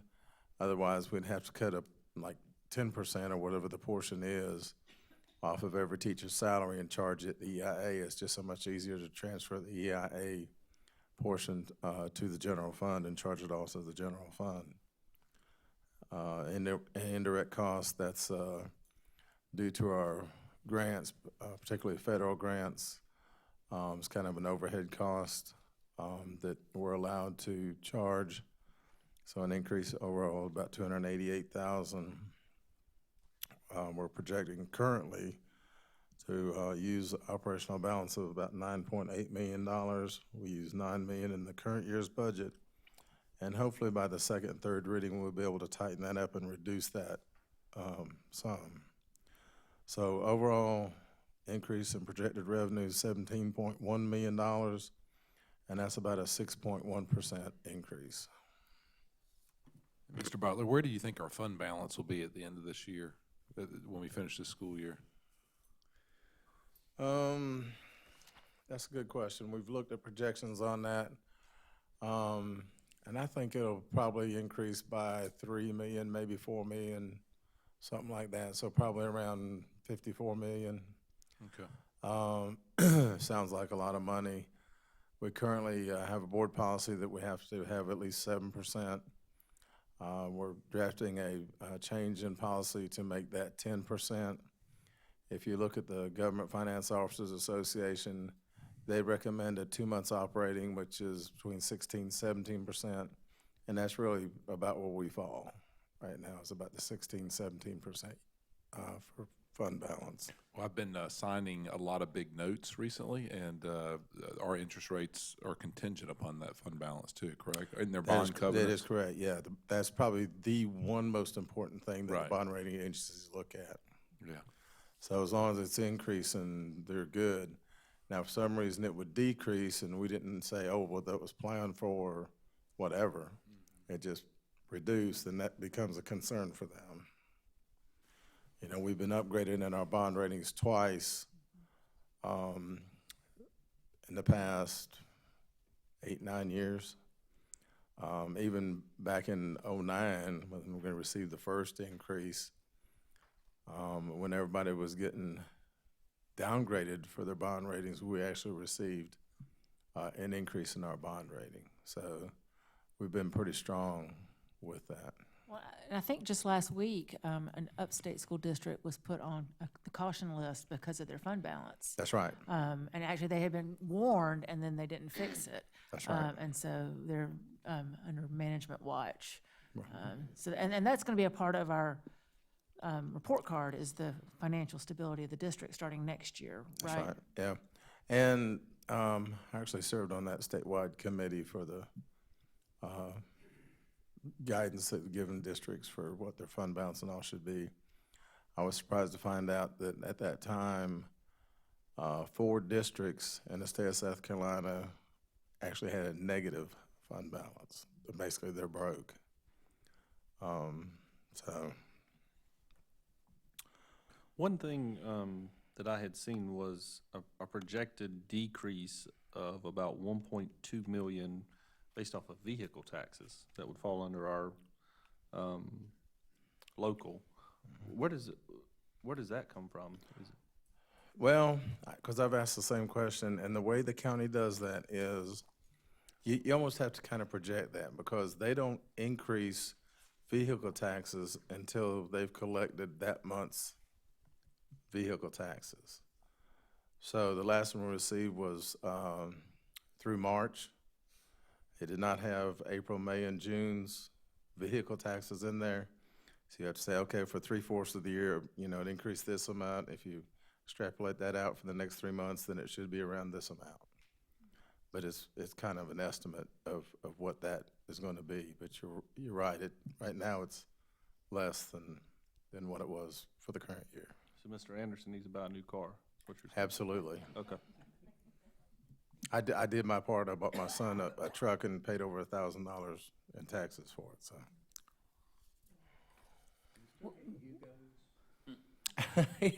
We bought my daughter a 2000 Ford Taurus and paid $12 in property taxes, so we did our part.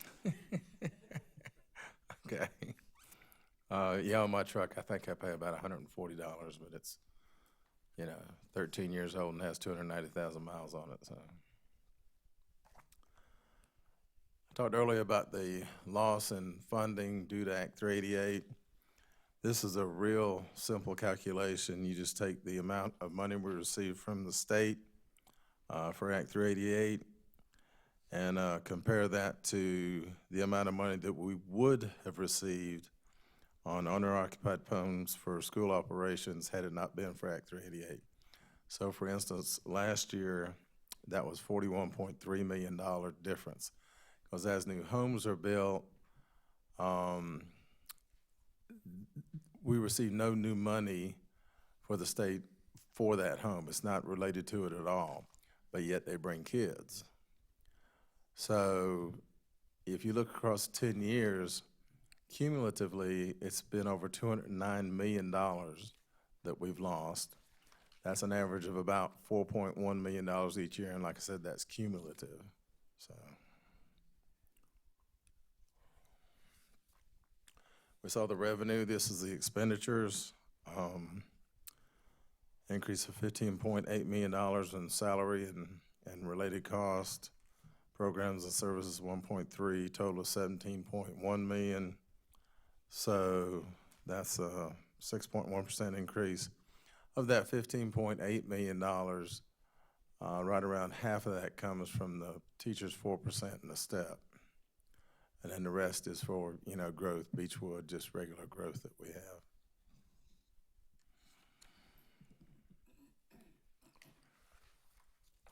This chart's just a breakdown of how our costs are split up. We are in the people business, so salaries and related costs, 87.62%. Programs and services, 7.61%, and then utilities and maintenance, 4.77%. So, Mr. Butler, since, as of, I think, Saturday, SC&G is completely gone, and SCANA's completely gone, and we're now Dominion, and they talked about lowering our utility rates and our payments. Have we seen any help with that, with our utility costs from Dominion? I think we've seen some reduction, yeah. We've seen a little bit, but not much yet. Not enough to make a big difference. And let me go back, Mr. Butler. So back to Act 8388. I know in times past, we've also backed into the millage that we would have not had to raise or would be able to reduce today for a business community if Act 388 had not passed. So again, maybe with the next reading, we can back into that. And you may know it off the top of your head already, but. Yeah, it's about $15 million for 1 year now that we're not getting, so.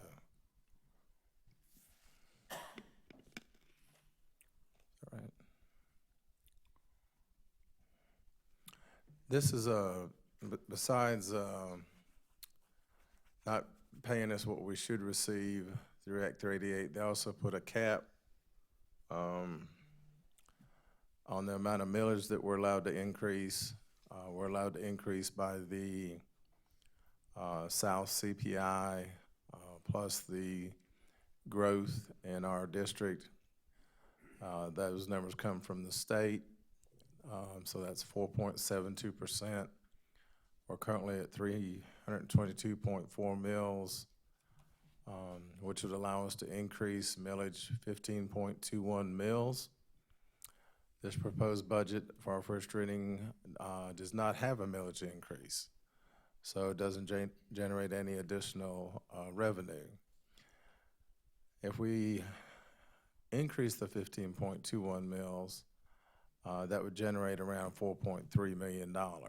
So you could do anything in between there, but that just gives you a picture of how much we could go up and what could be generated. So in summary, budget includes 65.55 positions, includes a step increase for all eligible employees, includes a 4% increase for staff paid on the teacher salary schedule. It includes funding to meet the state and federal requirements. It also includes funding to cover the required inflationary cost. And as I said, does not include any proposed millage increase for operations. So I'll be glad to answer any questions. Mr. Butler, before we entertain questions, will you talk a little bit about some of the things for considerations that we discussed regarding for next time, some things that aren't in here that we've still had conversations about? Yeah, and as we go through the budget process, we come up across certain things that is not in the budget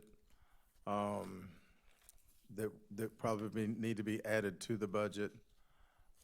Another thing we're doing is I'm going back through the past 3 years, looking for areas that seems we may be trending over budgeting expenditures, and looking at those where we may be able to reduce the budget in those areas that would free up some money for other things, or possibly reduce the use of our fund balance, those types of things. So you'll see some differences by the time we get to the second reading. I'm sorry, and I didn't lead you I don't know that I led you very well. Mr. Salter, do you remember we talked about those, I think there were 3 things Well, we had, in particular? we had a couple items. One was obviously support staff salary increase. There was some, obviously some interest in trying to do something for our support staff. And then we're also looking at our substitutes and something we can do there to remain competitive. And we have different models that Mr. Stacy has provided for us about how districts are handling that, and some ideas that our own human resource department has come up with to try to remain competitive with providing resources in the classrooms. And so those are things that we'll be looking at for, for second reading. Hopefully we'll see some more revenue coming in. We'll have another month of auto collections, vehicle collections, and that'll serve to clear some of that up as well. So we'll be able to see where we stand. And a third thing we talked about was the increased pool positions. Yeah, and that's right. I was going to mention that one as well. The pool positions, we have 5 in the budget, and we've had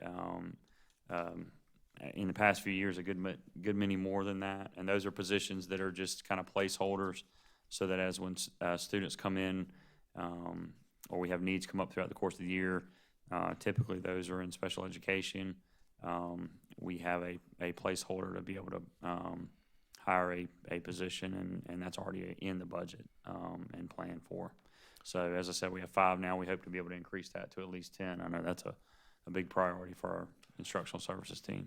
Yeah, and as we receive additional information from the state, between what the Senate and the House has agreed upon, I anticipate the state revenue going up a little anyway. Also, I had some questions the last time our assessments came out, looking at what they were in February and what they were in March.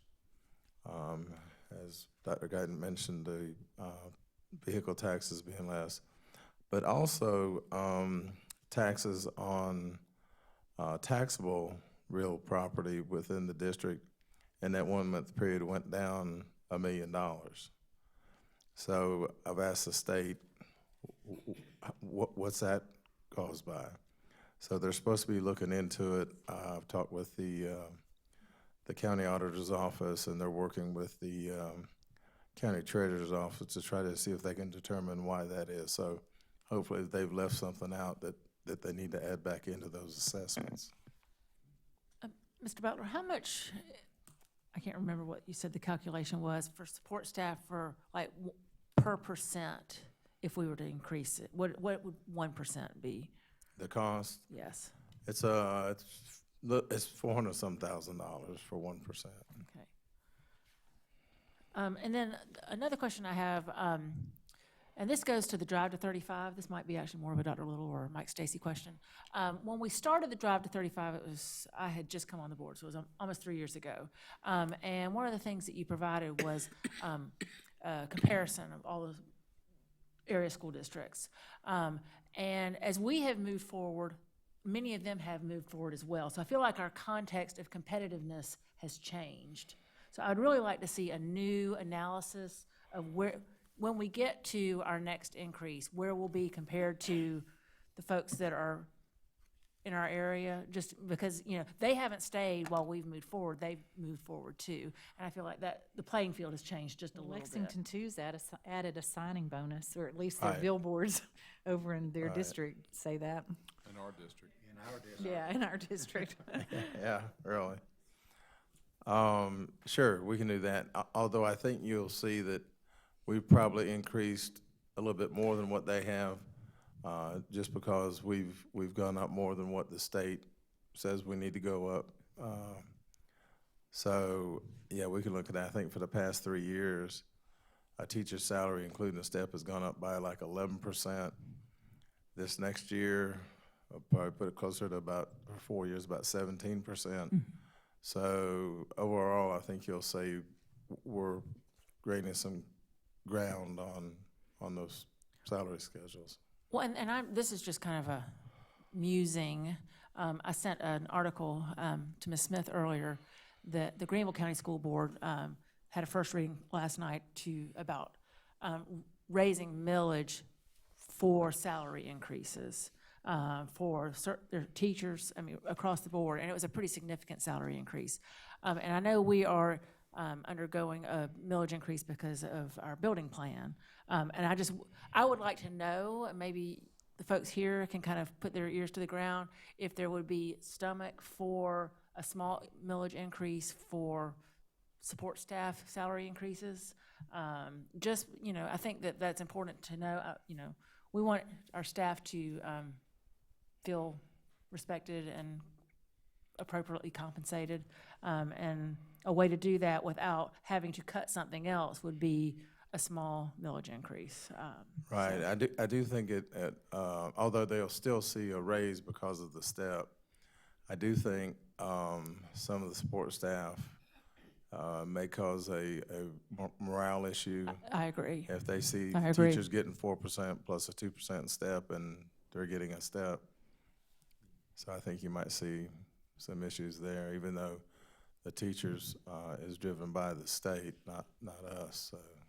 You know, we like to be inclusive with the support staff to get them in the same mode of thinking as our certified staff, as our administrators. We want them included in the educational process of today, and so we want to retain those people. You know, it's an investment when we spend the time to bring them to that level and then can't pay them justly. Right. And I've done, there's a group of us school business officials around the state that we kind of have an email group. And so actually Greenville was the one who started this survey, wanting to know what we're doing not only for certified, but what everybody's doing for support staff. So we do have that information to look at. There's a number of districts who are giving the support staff 4% also. Some are giving 2% or 1%, but most of them seem to be trying to do something for the support staff. If we were to, and this may be a question for Dr. Little as well, if we were to put the numbers aside and said, if we were to look at our budget and try to create a story from it, what do we value? What does our budget say about what we value? What would that be? Well, I think one of the big things that you see that we value is safety and security. We've really taken in this particular budget, I think, the next steps about that layered security approach with now 15 mental health counselors, with SRO coverage at our schools in a much more comprehensive fashion. The addition of the behavioral specialist working with our students with greater and greater needs. And as a pediatrician, I don't need to tell you the types of challenges our children face, especially when it comes to mental health issues and behavioral issues and trying to make really positive decisions. So on the one hand, that's one of the things that I'm most proud of. I think we also speak to maintaining our competitiveness when it comes to pay. I would tell you that the teacher shortage in South Carolina is a real thing, and that we must maintain competitiveness if we want to recruit the best and the brightest in our classrooms. And again, our classroom teachers are fundamental to what we do, and we're only as good as the people that we have in our schools, and I think that's a big piece. The other element here that I think we're continuing to work on is that over the last 3 years, now some of this is a continuation story, so it's not like this is the first year of the story. So the layered safety is 2 years in the making. The drive to 35, I guess now is 2 or 3 years in the making. The maintaining class sizes this year is 2 or 3 years in the making, because what we've been doing is working to reduce class sizes, especially at the K1 and 2 level. Our class sizes there, I would still argue, are too large, and we need to continue to move in that process. But what we've done is we're able to keep the progress that we've made. I would say for me, those are the three big story points that this budget does. And if you wanted a fourth one, I think the fourth story point is that it captures an opening of Beechwood Middle School that's going to be a real game changer for our 6, 7, and 8 long-term growth, and really sets us up for that school to serve our community. So I think those are the four big things, but really I think even beyond Beechwood, I think the big three is when it comes to our schools are going to be safer, we're going to continue to pay a competitive salary to our teachers, and that we're going to be able to enhance their job experience and their work life. Their work environment is very important. It's not all about pay. I think teachers will tell you that. You can double pay, but if I make your work conditions worse and worse and worse, pay's only going to go so far. But it's a both and I think this budget approaches those things and captures those elements. And also, from at least from a proposal perspective of a net zero millage increase, you certainly can't deny the sort of the core that the school district is within the community and the relationships that exist and how businesses and the school district kind of coexist together. And as we all know from Act 388, the ones most influenced by a millage increase are businesses, citizens from property or from vehicle tax increase, and then second homeowners, I think, are the big ones that are most influenced by a millage increase. So, but again, it's a delicate balance between that and trying to understand at least an additional anywhere from $0 to $4 million increase in revenue. Well, and again, I think I would add that conversation about a millage increase really can take place over the next couple of months as the numbers begin to come into focus, as our purposes and goals, as y'all begin to dive more deeply into the process, and we have more conversations about where we want to go and where we want to be. We just wanted to show you what one without a millage increase is. And then if this board decides that a millage increase is something that you'd like to explore, and certainly that's well within your authority and conversation to have. But we wanted to show you what it looks like without it. I think we'll still be able, I think as our numbers continue to come in, I think I may be a little more optimistic sometimes in our finance offices. I think that's a product, a character trait of finance officers. But I think I'm going to be a little more optimistic and say, it's my hope that we can still do something in addition to the step. Again, to be clear, a step does mean a pay increase for our support staff, but I think maybe we can do something in addition to that as well. Just as things come in, but we'll be looking at that certainly and really trying to zero in on what that looks like. Also, just as for your knowledge, according to our debt service schedule, the increase on the debt service or capital side looks like for the next year might be 4.7 mils. So. Now, I have a question, Mr. Butler. Mm-hmm. Earlier, you told Kyle that there was a balance of $2 million. Did that include iPad fees and parking fees, or was that just one or the other? That's all fees totaled. All fees total? Mm-hmm. Okay. And athletic fees, do students get a discount if they have free or reduced lunch? Yes. They do. Wait a minute. Not for athletic fees. Most of the other fees they do, but not for athletic. Not for athletic fees. Okay. Yeah. Yeah, that's true. If right. Okay. And has anyone looked into a partnership with Lexington County Sheriff's Department where we give them some space in our schools and they work out of there? Because the new school on Highway 1, Centerville, there's a substation, almost directly beside there. all of our schools have a full-time resource officer have a dedicated office for that resource officer, and we welcome any of the other area deputies, road deputies, to come into the schools. In fact, we invite them to come in and eat lunch and do paperwork, and so we try to give them that space anytime they want to use it. So we are working with them on that. We're actually kind of a victim about technology on this because their technology has become more advanced. So when they put all their stuff in their computer, and it automatically, what we were told when we talked about doing something, I think maybe White Knoll High School with this, is that they drive by the police station and It uploads it everything. automatically uploads all their stuff. And so it helps them to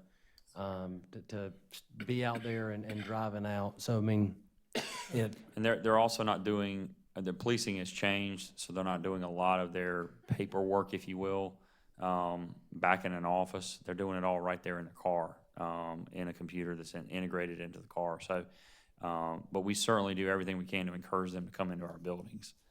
And we do dedicate a space in each building. Yeah, Beechwood Middle School, it has an office dedicated for the resource officer, and there'll be a space in each of our new campuses for that as well.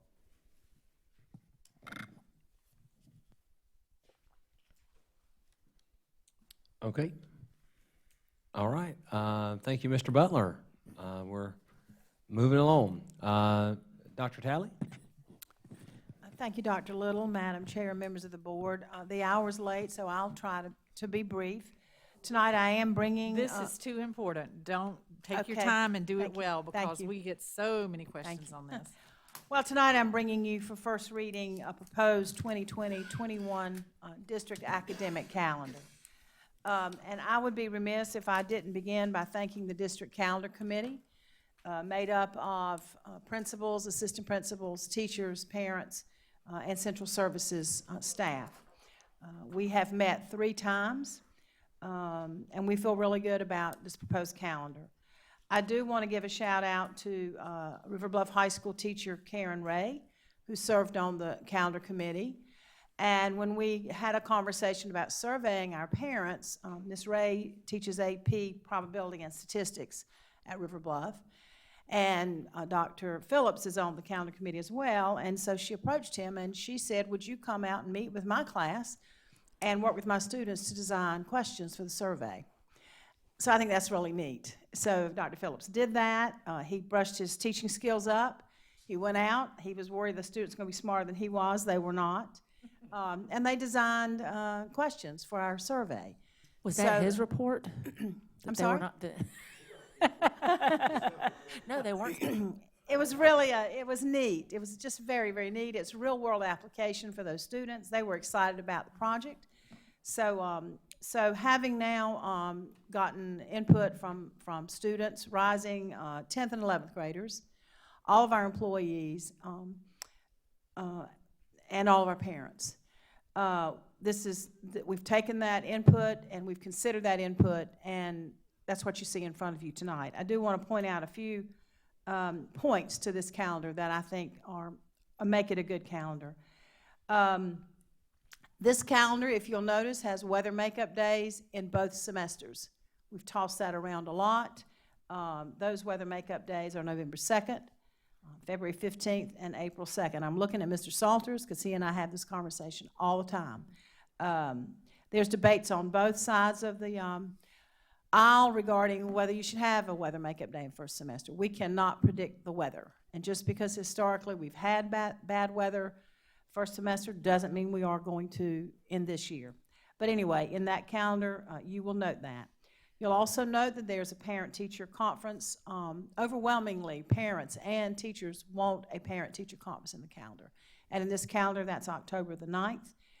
You will also note that there are periodic breaks in this calendar throughout the school year. This year happens to be, I can hardly believe this, but it's a national election year. So we have to take November 3rd off as a holiday. But you'll begin looking in November. Every month there's a little break. In some cases, a pretty good break for teachers. This calendar also has spring break aligned with Easter and Good Friday. Overwhelmingly, that's what our community would like to have. In this calendar, students begin on a Tuesday. The first day for students is August the 18th. The last day for students is June the 3rd. Teacher work days are June the 4th and June the 7th, so June the 7th would be the last day for our teachers. I'm pleased to say that this is a balanced calendar, even though it's difficult to create a balanced calendar because of the non-flexibility that we have in the state. But this calendar shows 91 days in first semester and 89 in second semester.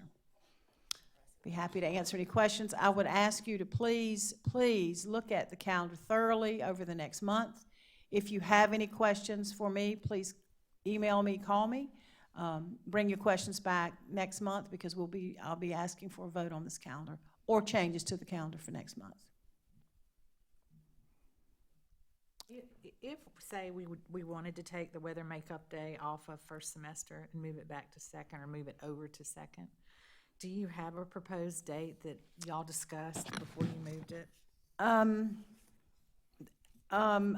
I do. Where we would put it would be, we would chunk it on one of those days where we have a little break, probably maybe in the March. We could do it in the March date. Okay. We'd have to discuss that. We have to look at it, Okay. but we could move it. I just am so ambivalent about that. I know. I feel it. I feel you. Because you know that you'll be perfectly, there won't be a cloud in the sky and there won't be I a know. hurricane anywhere, know. so who knows? Dr. Talley, I think this calendar looks amazing. As a parent, this is a calendar that I can live with. I went this afternoon down to the State House to the K-12 subcommittee because they were discussing a start date bill that Representative Wooten wrote. And it was incredibly frustrating because they're pretty tone deaf to kind of our requests. But I think that this looks great. I mean, one of the arguments that Horry County was making for not moving the start date is that it would increase our air conditioning costs in August to go earlier. And that he was saving us money while also making millions of dollars in tourism happen for the state. So I think this looks pretty awesome. Thank you. Thank you. Just for the record, we don't turn our air I conditioning was off. just going to say, I was made aware of that today. It Mr. creates Staymeyer mold. told me that we keep the air and the heat on year-round. We don't lower it because of mold. Well,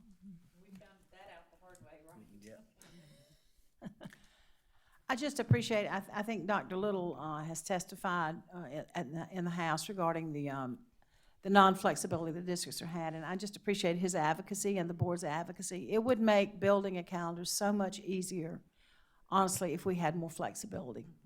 But we don't, so we make it work. Yeah. Board, any other questions or comments regarding the calendar? Okay, thank you, Dr. Talley. Dr. Little? Yes, ma'am. So moving forward, the 2020-2021 Beechwood Middle School grandfathering process. I just wanted to give everybody an update based upon where we are.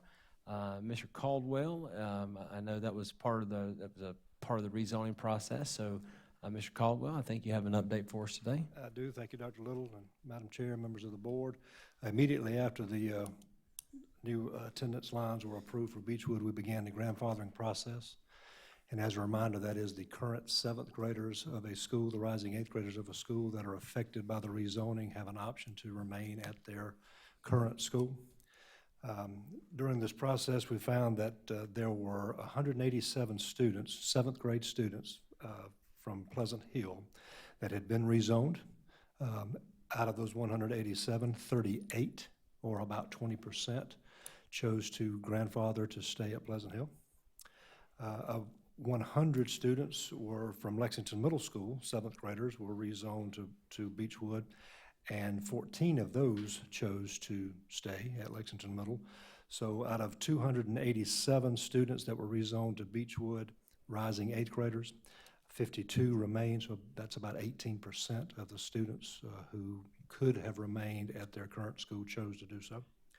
We also had 36 students who were rezoned from Lexington Middle School to Pleasant Hill, 36 rising 8th graders.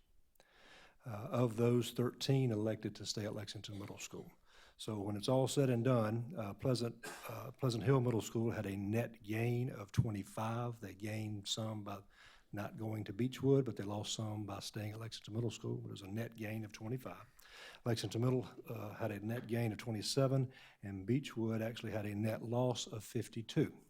Most of that 52 was absorbed by the 41 employee choice that came through. That is an option that we offer our employees, and so 41 students will go to Beechwood as a school choice.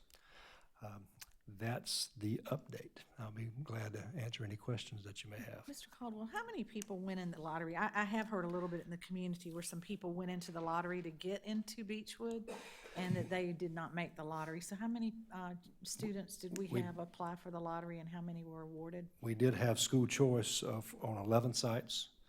Beechwood was one of those, and we had 10 slots. Lake Murray Elementary was another school that had 15 slots. I'll bring those two schools to your attention because those are the two schools that we had to have a drawing. The exact number of Beechwood applications, I think, and this is a think, was about 50. Okay. Well, we only had 10 slots, so we did have to have a drawing. And Lake Murray had an abundance, and they had 15 slots available, so we did have to have a drawing for those. So the answer to the question is 10, but it's probably, 20% of what actually applied. I just don't, so we had an overabundance of those two. The other 9 schools did not go over the numbers, and we didn't have to have a lottery for those for the school choice. And we did run those simultaneously this year because we waited until the attendance lines were approved. Great, thank you.